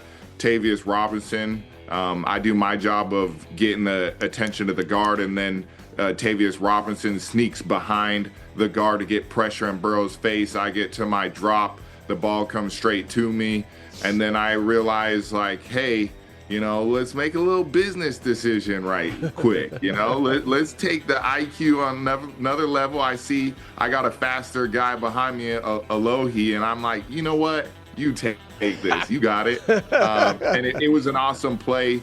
It's awesome to see how big the play has gotten. It's cool. I mean, Usain Bolt liked one of my social media posts because the baton thing. I thought that was dope. He needs to follow me, but the baton thing, the whole race, I loved it, and I loved that what it brought to the team, and eventually closed out the game and won. But all in all, you guys said it in the beginning when you talked about me being Patriots and all that. That's our mindset. We're focused on the Patriots. We really are. We're excited to get back home. Sunday Night Football. Honestly, we haven't played our best ball at home this year, and we're in front of the lights, in front of the crowd of Baltimore at M&T Bank Stadium, and we need to put on a show for people to get excited about. We need to play a game that everybody is it's electric because the crowd's going to be ready to go. We need to play electric. We're excited for the opportunity to do that, and we're excited at the opportunity on Monday to hear what Brou's got to say. That's right. I'm excited too. I got the robe right here ready, so we'll get to that later. We don't need to see it. Put it back down. We'll get to that later. Let me ask you this though: as observers on the outside, and even people that aren't Ravens fans like me, they're looking at it and saying, man, they got the Patriots and the Packers. It's a tough schedule and all that. How do you guys look at it? You talked about the Patriots, but obviously they're a top team right now. Does it matter to you guys? Do you look at the level of opponent or anything, or you just like, it don't matter who, we got to win? Yeah, I think you just said it at the end. You got to win. We got to win every single game to get ourselves a chance to make these playoffs. We put ourselves in a hole, but at the end of the day, if you could go back when we were 1-5 and say, hey, you guys are going to control your destiny in December, I think you would sign up for that. And so we're in control of that. And by doing that, we got to focus on this week with a 1-0 mentality against a very, very good team. I mean, I heard you guys talking about them earlier about how maybe they weren't necessarily somebody you could see because Drake May's got a question mark. He's playing at an MVP level. Thank you. Doing really, really well. So we got a tall task, and we're excited for the challenge. We just want to keep playing complementary football and take what we did on the football field last weekend in Cincinnati and put it at home in Baltimore to get this thing popping. Kyle, I was ridiculed for this take after the Patriots lost to the Bills, okay? And I understand we want to win every game, right? You want to go 20-0. Yes, you do. I got killed because I said, you know what? Maybe that wasn't the worst thing in the world. Maybe the Patriots losing to the Bills sharpens the sword a little bit, refocuses the team. Love so blowing a 21-point lead to lock up the division. In on the Ravens. Well, when you see it, will you see do you think they'll be extra locked in against the Ravens? So is there anything? No, I got to get myself to a yes. Aren't there times in your career where you learn from a loss? I mean, you could say winning's a lesson too. That's what I'm talking about. No one says that. Yeah. You can say winning's a lesson, just like losing is kind of a lesson, but not really. No, in all, I think depending on where you're at in the season. So I believe both sides are right. You know, they're in a season where they have a lot of wins on their hands and, you know, don't have many losses. So they could use that as fuel, but you want to win every game. That's just the mindset. You want to go, like Brou said, 20-0. You really do. Exactly. That's the magic you want to go for. And we know they're going to come in pissed off. They lost at home for a hat and T-shirt game. That's tough. That's a tough pill to swallow. And they're going to come in ready. I know the offensive coordinator really, really well with McDaniels. He's going to come in trying to get back to what they do well, which is running the ball. What do you mean by that? Really, really well. So, what are you trying to say there? Really, really well. Threw me off. What do you mean? Well, if you know he's a long time with them. I know. That's what I'm nervous about. Oh well, yeah. I mean, hopefully Kyle's. You know. Well, you know what? Josh knows you really, really well. I want to ask Kyle a question. He doesn't know this Kyle. Though. He doesn't know this Kyle. So I obviously only know this Kyle through these interviews and watching football, but I feel like I have an idea of who you are. See, I know who you are. Well, you would think, but I was confused by something because I thought we had something in common, which is I would have said I've never had a real job. I went from shoe salesman to door-to-door steak salesman to talking about sports. That's all I've ever done. And because of that, I've never had a real resume and I've never had a LinkedIn. I'm like, hey, Kyle Van Noy, been an awesome football player his whole life. Why would he need a LinkedIn? And then I see Kyle Van Noy posting inspirational messages on LinkedIn. Like your Monday reminder. We win as one. Kyle Van Noy resume, 2-time Super Bowl champion, Pro Bowler. So here's my question. Why are you on LinkedIn, bro? Like what are you doing there? You know, I love LinkedIn. I've made a lot of good relationships on LinkedIn. Shout out LinkedIn. If those aren't involved, you should get involved. It's an amazing platform. You get to really meet amazing entrepreneurs, CEOs of businesses, all types of people. And it's been amazing for me. And I feel like this year we dove into it. I dove into it and I was just like, you know what? This is important to me. It's important to see where this goes. I've actually had a real job, Nick. I used to work at Vivint, a top security company out of Salt Lake City, Utah, actually down in Provo, Utah, close to where I went to school. I actually worked data entry in there. I used to answer phone calls, let people know, hey, your security, you are safe, all that good stuff. So I've actually had a real job. So I can't. Sounds like a baller. We're not friends in that regard. You've never had a real job. Well, so listen, I've had a hard job. I sold steaks door to door, knocked on people's doors, but I don't consider that a real job. It was kind of just a hustle. The question is, how many sales did you make? Oh, I was one of the top salesmen, but I wrecked the truck. Not many. I made a lot of sales. No, he tried selling me a steak. I was a great salesman, but then I wrecked the truck. I had to pay for a lawyer. It's a long story. I was a kid. You talk about it later. Not just steaks and door to door, if you know what I mean. Anyways, thanks Nick, beverages for too. LinkedIn, though. I appreciate it. That was a great message too. You'll have another one this weekend after this big win. I believe in you. That's right. Brou, I need to see you hyped on Monday, baby. I need to see you hyped. All right, I'm ready. And we know who it is not so hyped. Yeah, this we guy. We gotta mention it. But it'll be fine. Oh, you talking about me? Absolutely. Oh, geez, that's eliminated. Yeah, I understand. My team got eliminated. I hope you guys can make the playoffs and get in and take advantage of it. You did say something that I do think needs a lot of credit because the last 7 years, you put that 7 years up against anybody. It's very impressive. So I do respect them and what they've been doing. But oh well, sorry about it. Best of luck. Don't play too well, but thanks, guys. Hopefully see you guys soon. Yeah, thank you. Yeah. Oh, I feel good. After that one, woo! I am so excited for this spa day. Candles lit, music on, hot tub warm and ready. And then my chronic hives come back. Again, in the middle of my spa day. What a wet blanket. Looks like another spell of itchy red skin. If you have chronic spontaneous urticaria, or CSU, there is a different treatment option. Hives during my next spa day? Not if I can help it. Learn more at treatmyhives.com. Stop it, bro. You know what this is, No, man, right? he's trying to bring back the mannequin challenge. Buddy, this is not a recipe for success. I love it. No, people, you know what you should bring back? You know what you should bring back? What? Trying to climb those milk cartons. The Dougie is back. No, The that's mannequin fine. challenge is back. And climb. First things first, overtime.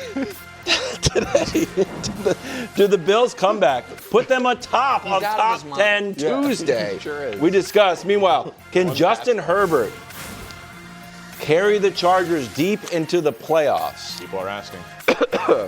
Perhaps. But right now, of course, we're headed to Pittsburgh, and I need a lozenge. I told you about that earlier, buddy. I know, I didn't get a lozenge, This though. poor guy. I'm not sure sick. if coughs. He's fallen down. I fell down this morning. Wilds fell down. I fell down in the snow. Are you okay? No, he's not. Wow, He hit his head and thought the mannequin challenge was a good idea. I'll tell you, that's when I started. I was on the ground frozen. Dolphins eliminated, mathematically eliminated. Aaron finding MVS for one of his 2 touchdowns on the night. MVS throwing a compliment Aaron's way. Listen to this.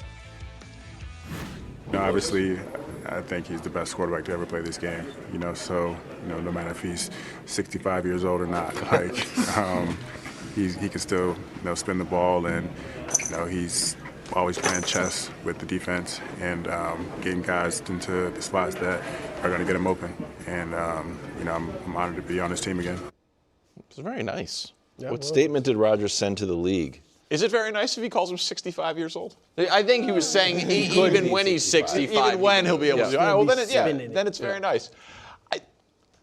I think they sent a statement, but like a very specific, qualified one. Okay. Which is, while I do not expect the Pittsburgh Steelers to win a playoff game, they can win exactly one playoff game against a very specific opponent. And I know it's a lot of qualifiers, but I'll make the case. Aaron Rodgers was good last night, and at times he has been good, but he has been good against a very specific profile of pass defense, namely bad ones.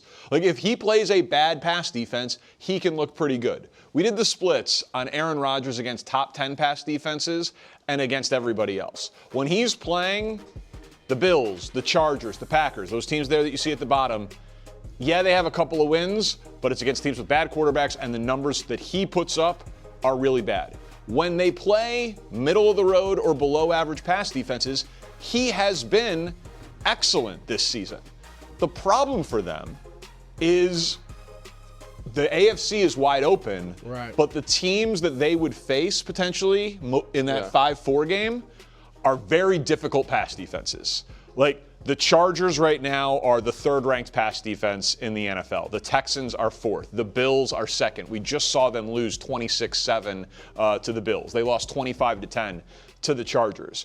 And I know you wouldn't pick this to happen, but in a world where Houston wins out and Jacksonville loses one down the stretch and Jacksonville falls into that 5-4, Jacksonville's pass defense is gettable. It's like the thing on their team that is a weakness. And I wonder if like Trevor going to Pittsburgh.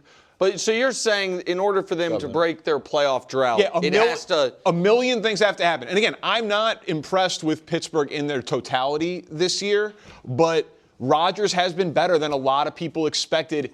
He's been better than I thought. Rodgers in has played- specific matchups. Well, and I don't know where the Ravens rank right now past the. Now, I know overall it's probably not that high, but a lot of that's because of the beginning of the year. He played, maybe his best game of the year was against the Ravens a few weeks ago. So, like I said, they're probably middle They're of the road. 26th right now based on the yards, Yeah, because of how the bad first they 5 were the or first 6 six. games. Yeah, but you're right. That's They why did I'm beat wondering them. with the resurgence. But look, I don't think the Steelers proved anything. I mean, it was a good win they had to get. I was hoping Miami could beat them. I thought they had a shot because they had won 4 straight, but again, 2 in cold weather. It was a long shot at that. But I think the Steelers, their only hope, you brought up a good point about Rodgers.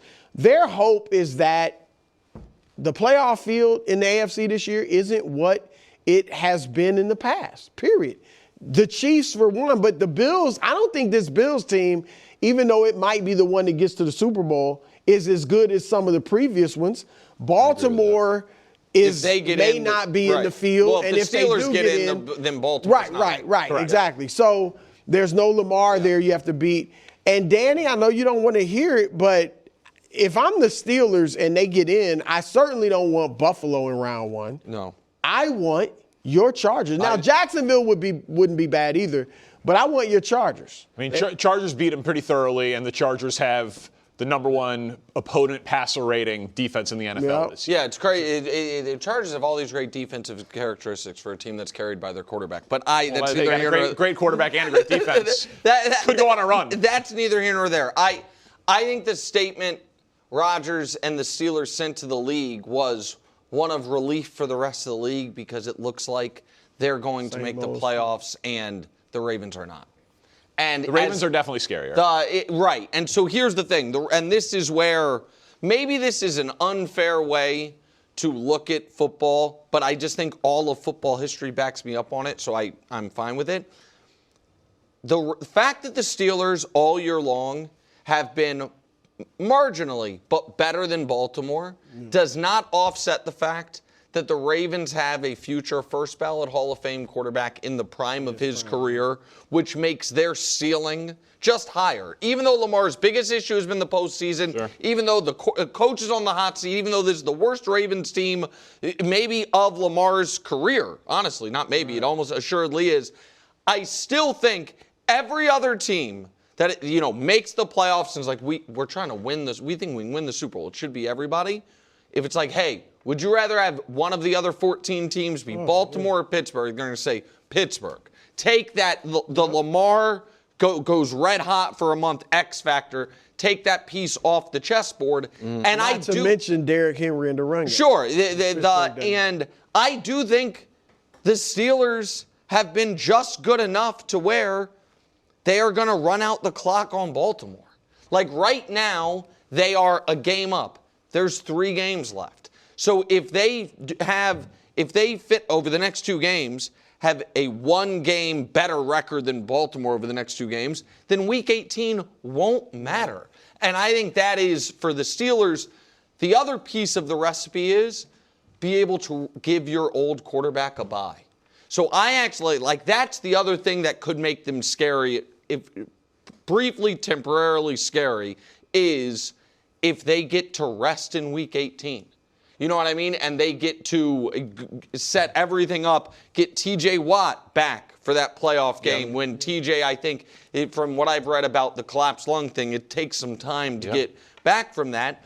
And so I don't think there's a great team, and I don't think Aaron is some great vibes guy, except when everything's rolling and he's happy. Well, the vibes, the MVS quote seems like... Well, MVS has always... I know, but the vibes are high. Did he help They're the vibes winning. with his... cast-off squad? I mean, I think he was trying. He was trying to be kind. Or was he?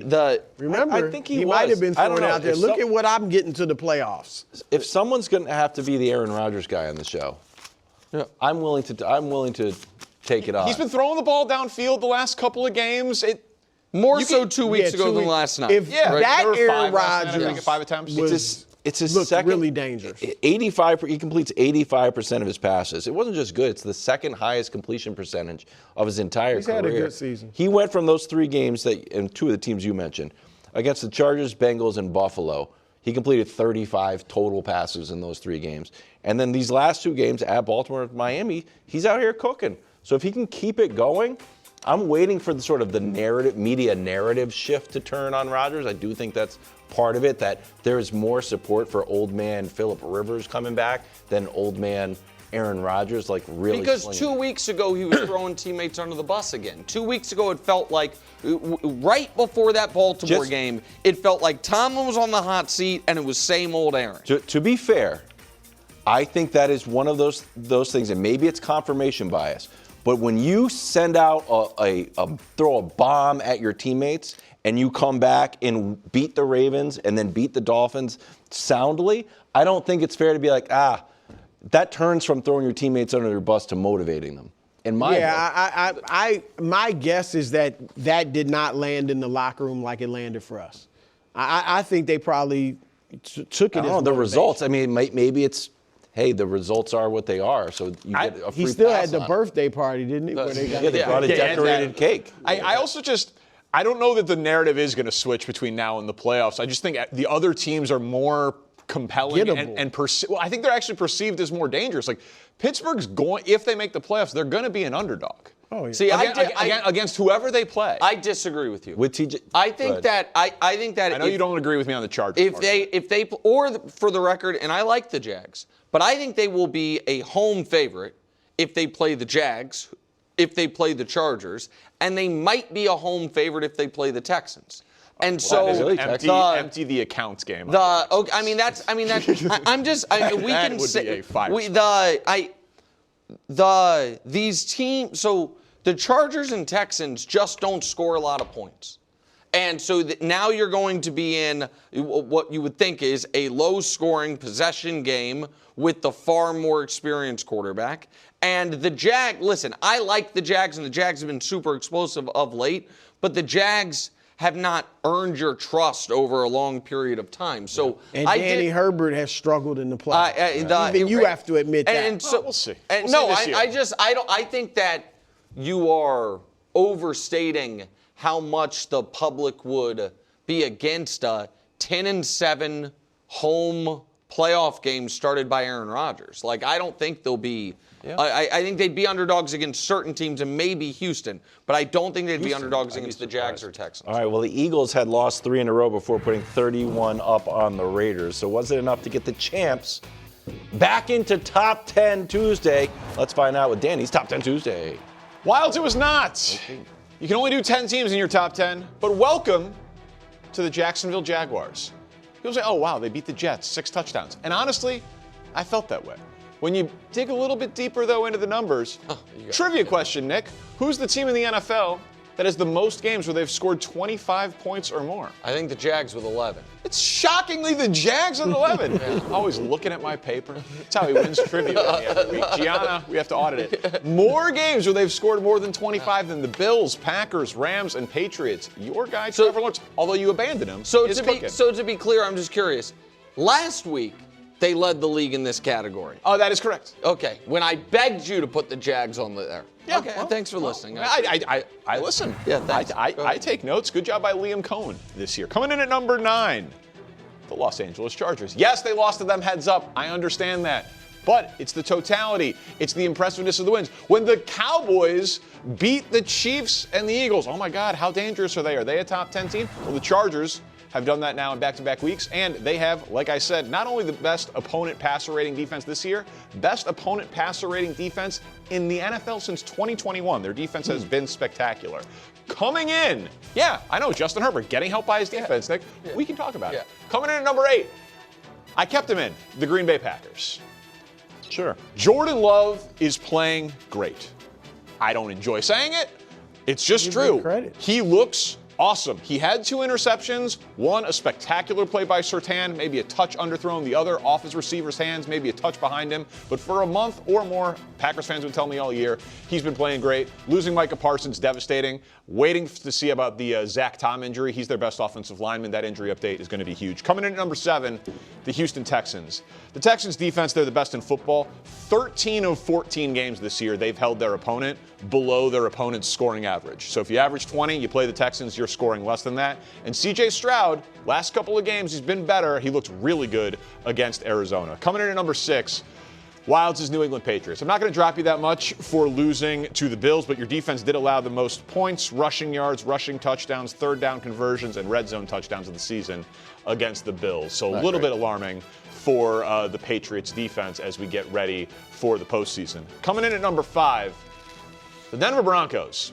I said yesterday that win against Green Bay was impressive, and I have to include them in the group of teams that can win a Super Bowl. I'm not picking them to win a Super Bowl, but they can do it. They're a 3-1 favorite to be the 1 seed in the AFC. 3 facts for you on the Denver Broncos, because it's a pretty good formula. Fact number 1, they held Jordan Love to his worst passer rating of the season. Pretty impressive given how he'd been playing leading into that, and obviously that was helped by those 2 interceptions that I mentioned. 10 of their 14 opponents have been held to a passer rating below 80. So your quarterback is going to have a bad game when you play the Denver Broncos, but what about the offense?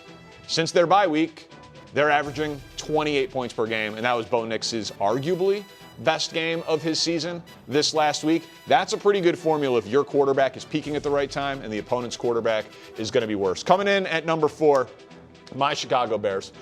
There are a lot of stats that I could choose from today, gentlemen. About the rushing, about the takeaways, about the fourth quarter, about the coaching. But I just decided, communal. Wow. Let's watch the throw to DJ Moore one more time. Okay. Yeah, let's just throw. It's a great throw. It's a great play. Who in the NFL can make this play other than Caleb Williams? And you're thinking, could it be Herbert? Would it be Josh Allen? We were not thinking, could it be Joe Herbert? Montana's who you were thinking of. I mean, it does look. It does look a lot like that throw. I will give you that. What's the bigger play, do you think? The game-winning one in the NFC Championship game against the Cowboys, or that play against the Browns? Wasn't cold there. I think it looks cold. Yeah, it looked a little cold. Montana. It was a game in January. It seemed in January. Was not ill-advised. That cold? It was not that cold. 9 degrees. No, it was not as Good cold. point, Yeah. Wilds. Coming in at number 3, the Buffalo Bills. My preseason pick to win the Super Bowl, Josh Allen. My preseason pick to be MVP. Very trendy lately. Everyone else catching up. Nobody thinks he's the MVP. That's starting to percolate. It's starting to percolate. Listen, he's going to finish top 3. Trending up. Yeah, he's trending up, and by the end of the season, we'll see if he gets to where I had him. He's not good. Nobody thinks he's been better than Stafford. Stafford's got to fall Okay, off. I agree. If I had a vote, and I should, Stafford would get it. But I will say this. The Bills and Josh Allen, best second-half team in football. Can never count them out this year. Number 1 across the board. Josh Allen after halftime this year. And I like that one at the bottom. Most second-half points. No. Most second-half points for any team since Peyton's Broncos. It's shocking. They have been dominant after halftime. You know what I wonder, Danny, if maybe we'll do it later this week, if they're a cold first-half team. Like they were cold against the Patriots. They have some slow starts, absolutely. So it's weird. It's like great in the second half, but I play with their food a little bit. I think it's less. If I may, just for a moment. Sure. I wonder if it's less than that and more. Because one of you guys showed the stat yesterday.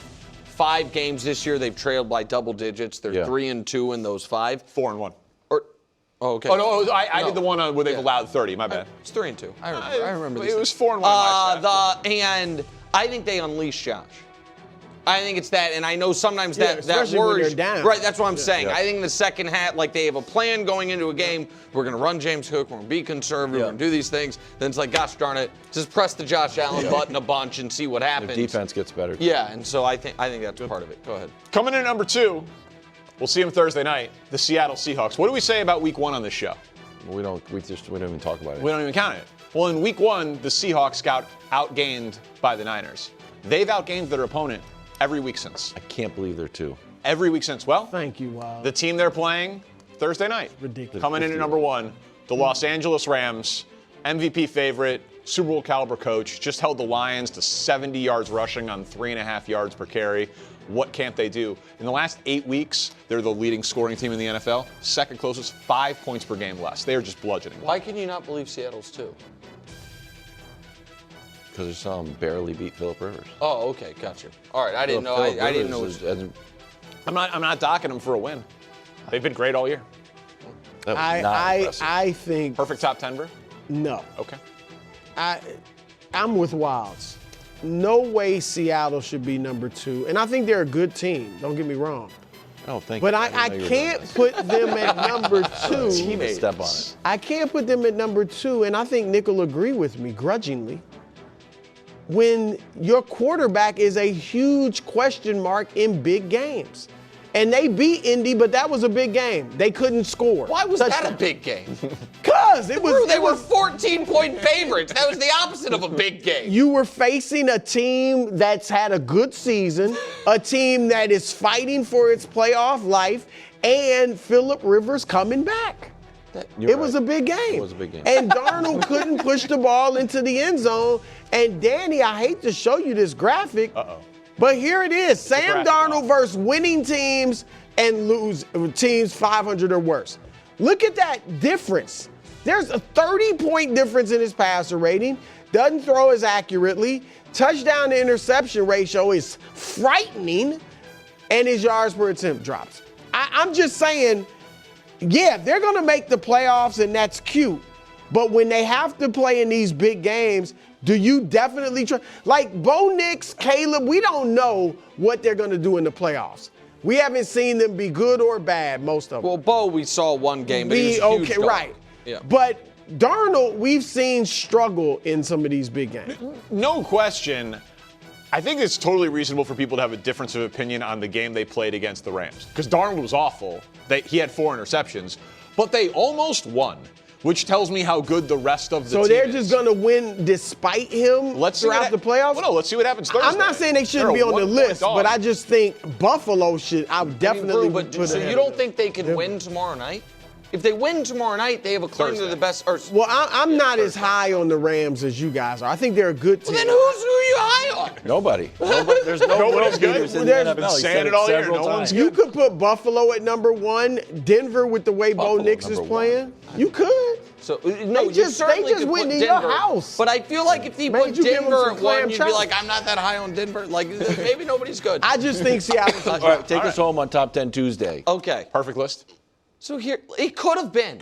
Honestly, it could have been. But the idea that the Chargers are better. There are 2 teams off this list that are not as good as that are better than the Chargers. The Niners, who have just been excellent all year. They've played in the toughest division. They're still alive for the 1 seed. They've dealt with quarterback injury, massive injuries. They just keep winning games. Their offense playing coming off one of its best games of the year. And the Eagles, I believe, have an argument that they are better than the Chargers. Now they Chargers just beat them. They did. You are right, and I'm glad you care about that stuff. Because the Chargers played the Eagles, and it was so close after regulation that the refs were like, you know what? Let's play 10 more minutes and see how it goes. They had a whole nother extra mini game to be played, and that game ended up being 3 points down to the wire. And yet, but the Chargers won. And then there's the Jags, who, of course, have the same record as the Chargers, except when they played, they blasted them. They did. The Jags, who are playing their best ball of the year. The Jags, who have been, to your point, the most reliable offense, amazingly, in football this season. But you don't like them because you think this is actually a Herbert versus Trevor Lawrence thing. So, let's see who's playing better. Ooh. Since they played, well, I don't know. Trevor's been maybe the best quarterback in the league since they played. One guy had hand surgery. Okay, you know what? Was it his throwing hand? No. No, it wasn't. And he didn't have hand surgery right after this game. And again, since they played, we're going into week 16. This is week 11. Yes, Herbert's team has been winning, not as much as the Jags. They can't score 20. He's not throwing for 175 yards. His passer rating's 75.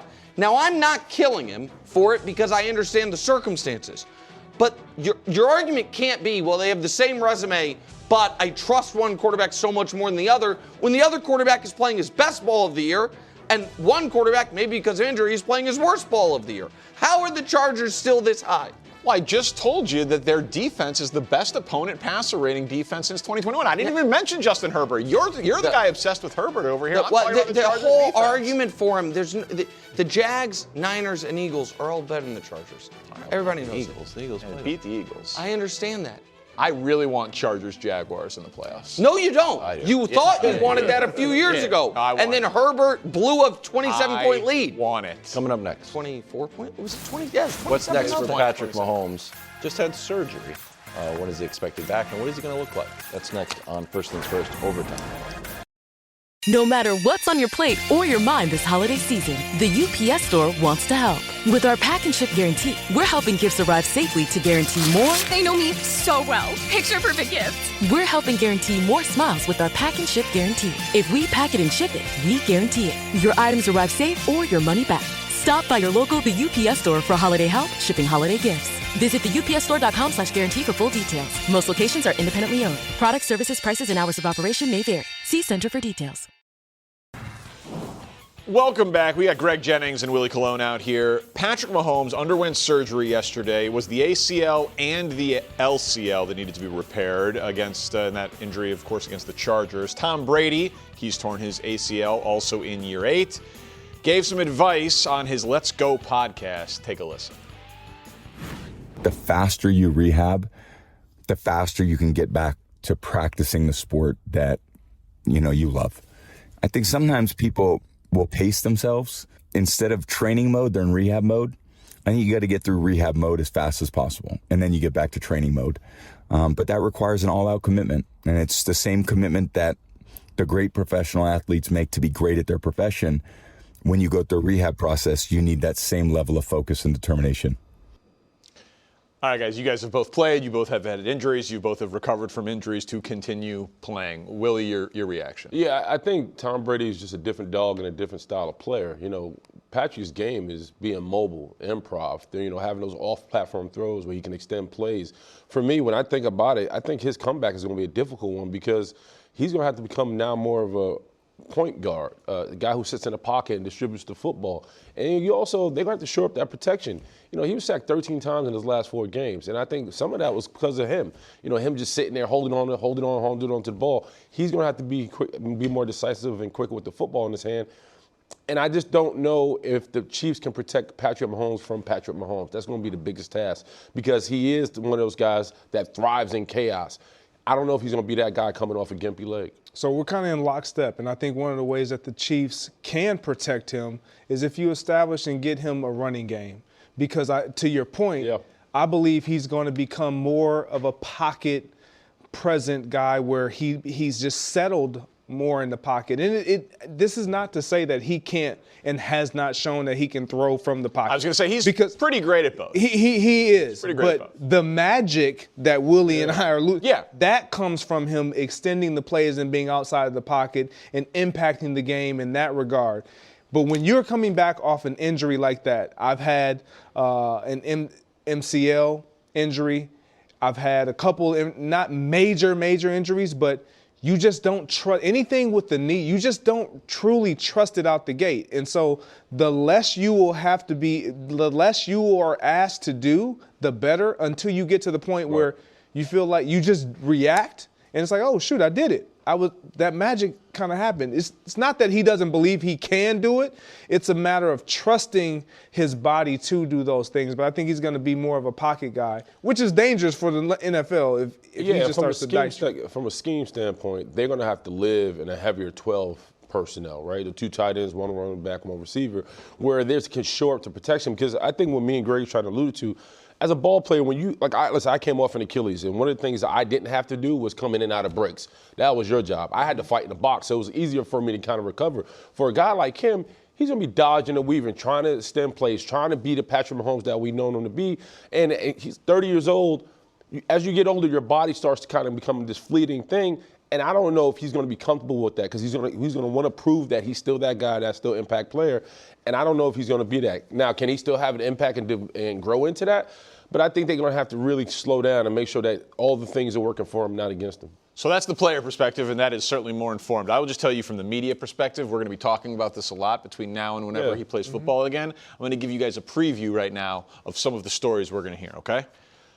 Mahomes was miserable watching the NFL playoffs, and it really motivated him to attack rehab. Mahomes really hated rehab because he wanted to play football, and it stole his. Then he worked out harder than he's ever worked before. Then he's going to hear that Josh Allen is better than Patrick Mahomes, and that's going to motivate him to really attack rehab and come back better than ever. He was fueled by the disrespect and the doubt. He was going to be compared to Adrian Peterson and Tom Brady, and then he's going to be back playing football, and he's going to be great. But if he's rusty, we'll be like, well, he's coming off of injury. Like with his, he will be back. He will be great, and all of this stuff that's going to happen in the next 9 months is going to largely be noise. Like, Patrick Mahomes is going to play football for the next 10 years, and I fully expect him to get back to MVP form and Super Bowl form. So I definitely expect him to get back to MVP form. I just believe that if you are the Chiefs organization, you now are not solely reliant upon the magic and him elevating everybody in all that you do. And that's a good thing. You now want, exactly. Now you're going to be kind of forced because of this injury. Okay, how can we how can we protect our most valuable asset so that we get the longevity that we're hoping for? And that's to keep him in the pocket and not have him be so magical when needed. We want him to sprinkle that, but you do that by getting him a running game and ensuring that you have protection up front to where he's comfortable and settled in the pocket and not so antsy. Because we've seen him, even when the pocket has been great, get antsy and get outside the pocket because of those hits that he has taken. And also don't rush the process, right? Like, respect where you're at. Like, the injury is long. It's the 9 to 12-month injury. You're rushing back to what? To only possibly get hurt and not be on time? Like, I would slow the process down. Yeah, he's going to accelerate that process. He'll attack it. I want to get your guys' take on this, too. In Indianapolis, Phillip Rivers made his comeback. We all kind of questioned it. 44 years old. Had the Colts in a position to win against the Seahawks. Shane Steichen has already named him the starter against the 49ers coming up. This is how Phillip Rivers assessed his return and the loss to Seattle. This isn't about me. We got a team that is scrapping like crazy to try to stay alive and get in the postseason. So obviously we're all disappointed. Came up just short. I'm speaking offensively. If I can, stay healthy, like I feel good, and it's going to get better as we go. But the catch in that is we got to win. It doesn't really matter if it's getting better as we go if we don't win, because it's going to be over in 3 weeks. I guess my question, guys, would be, should it be 3 more weeks? Like, it was impressive that he walked off the field. He had the touchdown pass. I thought the celebration of his high school team was just cool, kind of a Disney movie type of situation. But they're 8% to make the playoffs right now. Like, what's the point? Like, if you're basically eliminated, if they lose to San Francisco, should he keep playing, or should you take 2 weeks to see what you have from Riley Leonard? I don't really know why we have to see 3 more weeks of this. Yeah, I think when you have worked so hard, you feel like, from a head coaching perspective and ownership, you owe it to the players to exhaust every option until you're mathematically completely eliminated. Because of where they started. They started out one of the hottest teams in the National Football League, and obviously the injuries caught up to them. And now you have a guy who's wired correctly, who understands, like, there has to be a certain vibrato that you have under center, and you don't have that with the young guy. And if we're out of it, if they lose this next game, I do believe that then they'll pass it over to Riley Leonard. However, you're not completely out of it. And so you're trying to salvage whatever it is that you can in order to try to get your way in the postseason. And he's a guy that has been there before. Yeah, I think you keep Phillip Rivers in a cockpit. And I also think at this point you open up the playbook. What do you got to lose? Let it rip. And I think, the game Sunday was more of him being controlling traffic than leaning on Jonathan Allen. It was, Jonathan Taylor, and it was more of a conservative game plan. But I think right now, if you're going into San Fran, I think let it all go. Really? Yeah. Like, as much as he can take. You brought Phillip Rivers in here because of his IQ and grit. He showed that he's confident and ready to take on more, simply because when he left that field, they were winning that game. They weren't losing. He had to go back and try to save the game. And you watch how this team rallies around him and how they're fighting for him. You lean on that.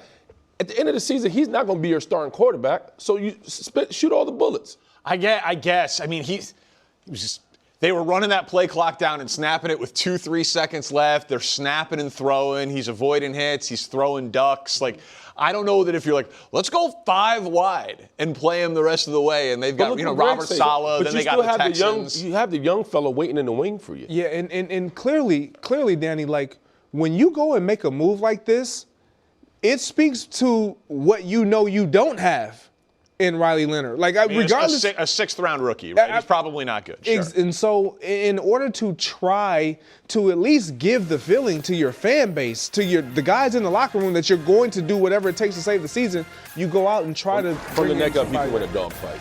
Keep him out there. He almost won one.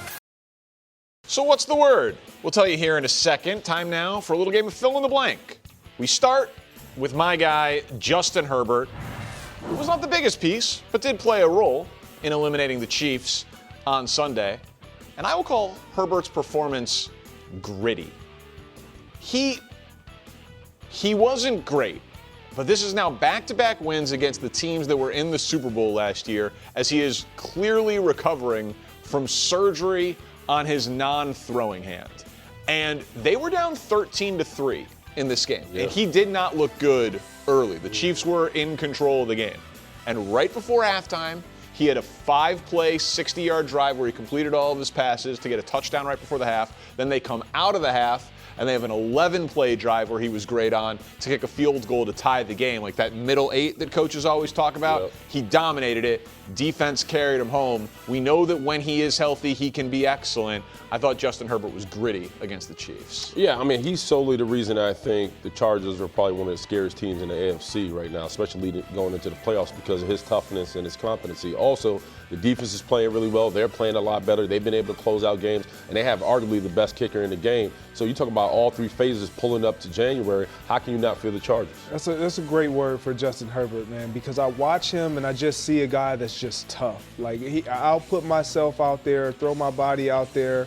No matter what, I'm going to fight for you guys. Like, he talks about some of the guys that aren't able to play, and he's like, I feel like I owe it to them to get out there. He plays that way, which is why you hope to see him have success. We'll see what it turns into. I'm a big stand-up comedy fan, and something comedians will say is like, he's a comedian's comedian.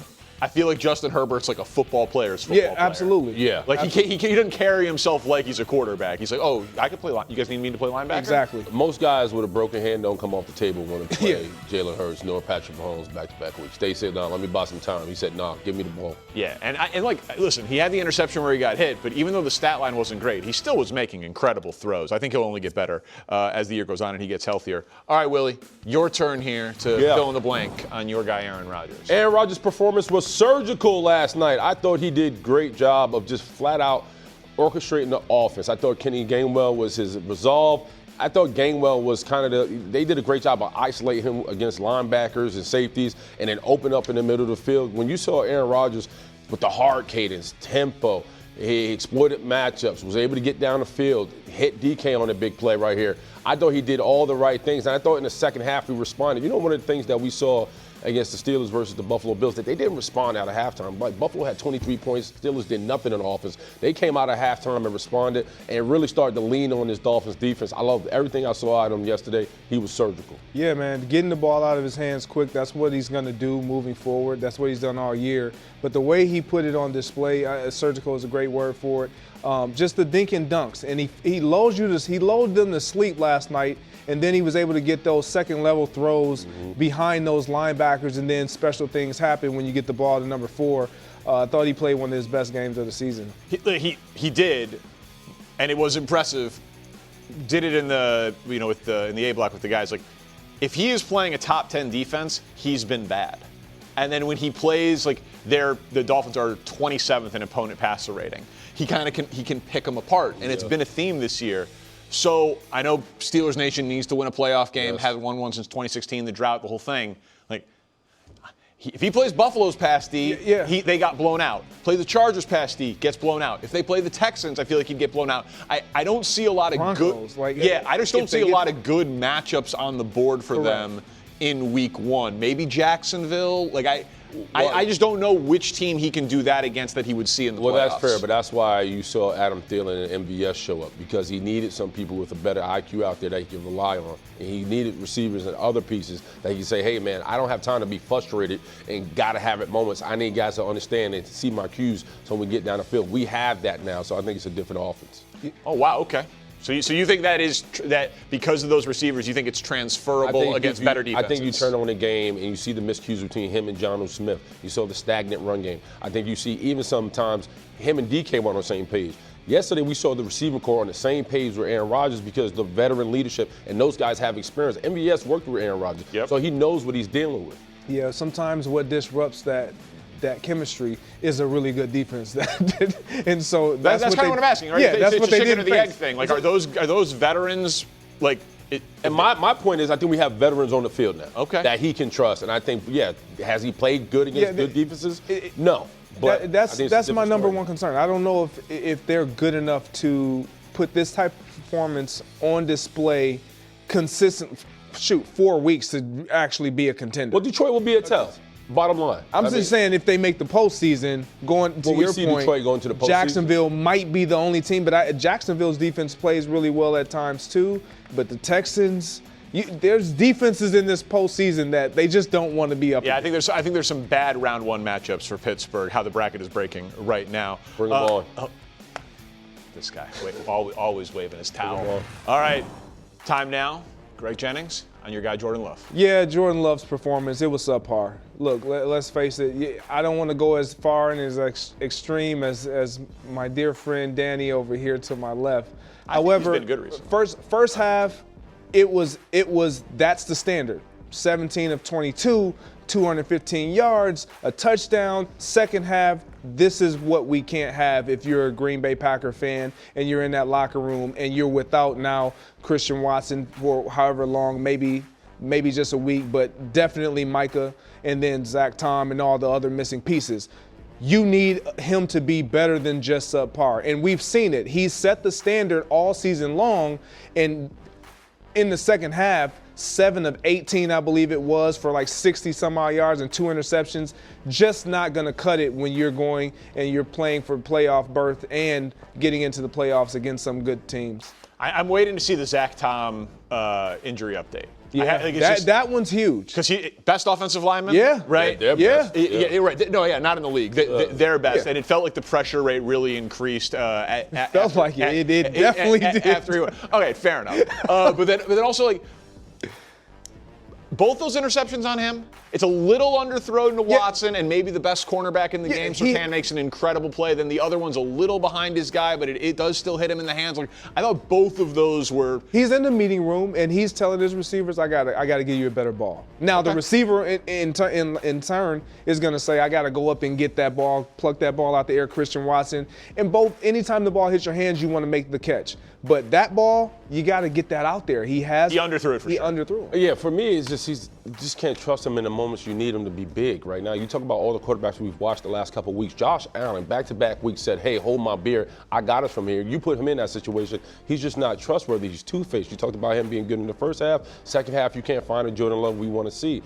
And I thought one of the biggest injuries this team suffered was Tucker Kraft. When they lost him, he was their guy that when he got nervous or seemed to be unhinged, he looked for Tucker. And him not being out there, you saw in the second half of this game, he felt like he was out there by himself. The missed throws, the miscues, everything looked bad. So I don't know, man. I just don't trust him. Well, and now the defense obviously will be worse without Micah. So those games where they lost, it's like, well, they lost the game where they only allowed 10 points. They lost the game where they only allowed 13 points. Probably not going to be too many games where they only allow 10 or 13 points going forward, right? Jordan Love's going to need to be better. Yeah, and it's really quick. That pass that we got him on a loop, but even the throw to Luke Musgrave, the where tight he dives, end, where he has catches to it and falls down. If you dot him, he can run and get a little bit of extra. It's things like that he has to now be expected to do because of what you don't have defensively and the stinginess of which that defense played with. He's got to wear the cape. Every quarterback that's a playoff quarterback has a cape. Where's his cape? Well, I mean, he got one. Yeah, he's been good the last few weeks. And he's worn it. I don't know what you're talking about, two faces. I mean, with first half good, second half good fun. We can talk about Caleb. They lost. All right, gentlemen. Play of the weekend, play of the season. Caleb Williams rolls right. Oh my God, DJ Moore right there. It was beautiful. That's exactly what you thought. It was spectacular. Oh my God, what is he doing? Oh yeah. Yeah. Was there a little bit of a no yes component to it? Yeah, but you say that about Steph Curry also, another great. Oh, it reminded me to win an NFC Championship game. Okay, now we're Montana to Dwight. Yeah, we're reaching NFC Championship game. Okay, all right. Yeah, we've seen it. Have we? Yes. Have we seen it on national TV enough times? Let's do it It's again. a hell of a throw and catch. It's a hell of a throw and catch. But and Montana to Clark in the back of the end zone? I will grant you that to win an NFC Championship game, slightly bigger stakes Game on the line. than a game Gotta against have the Browns in the regular season. I'll grant you that. However, Montana to Clark, known as the catch. Right. Better throw. Caleb to DJ Moore, the throw. Dwight Clark had to extend. That's the catch. It's known as this hits DJ Moore in the breadbasket because of the significance of the moment and difficulty of the catch. Great throw. I feel like people are asking. Caleb Williams, next Joe Montana. I like the catch. I got nothing to say bad about it. People are saying. I like the catch too. It was a great throw. And I like the throw too. I love the throw. You're right. I love the catch.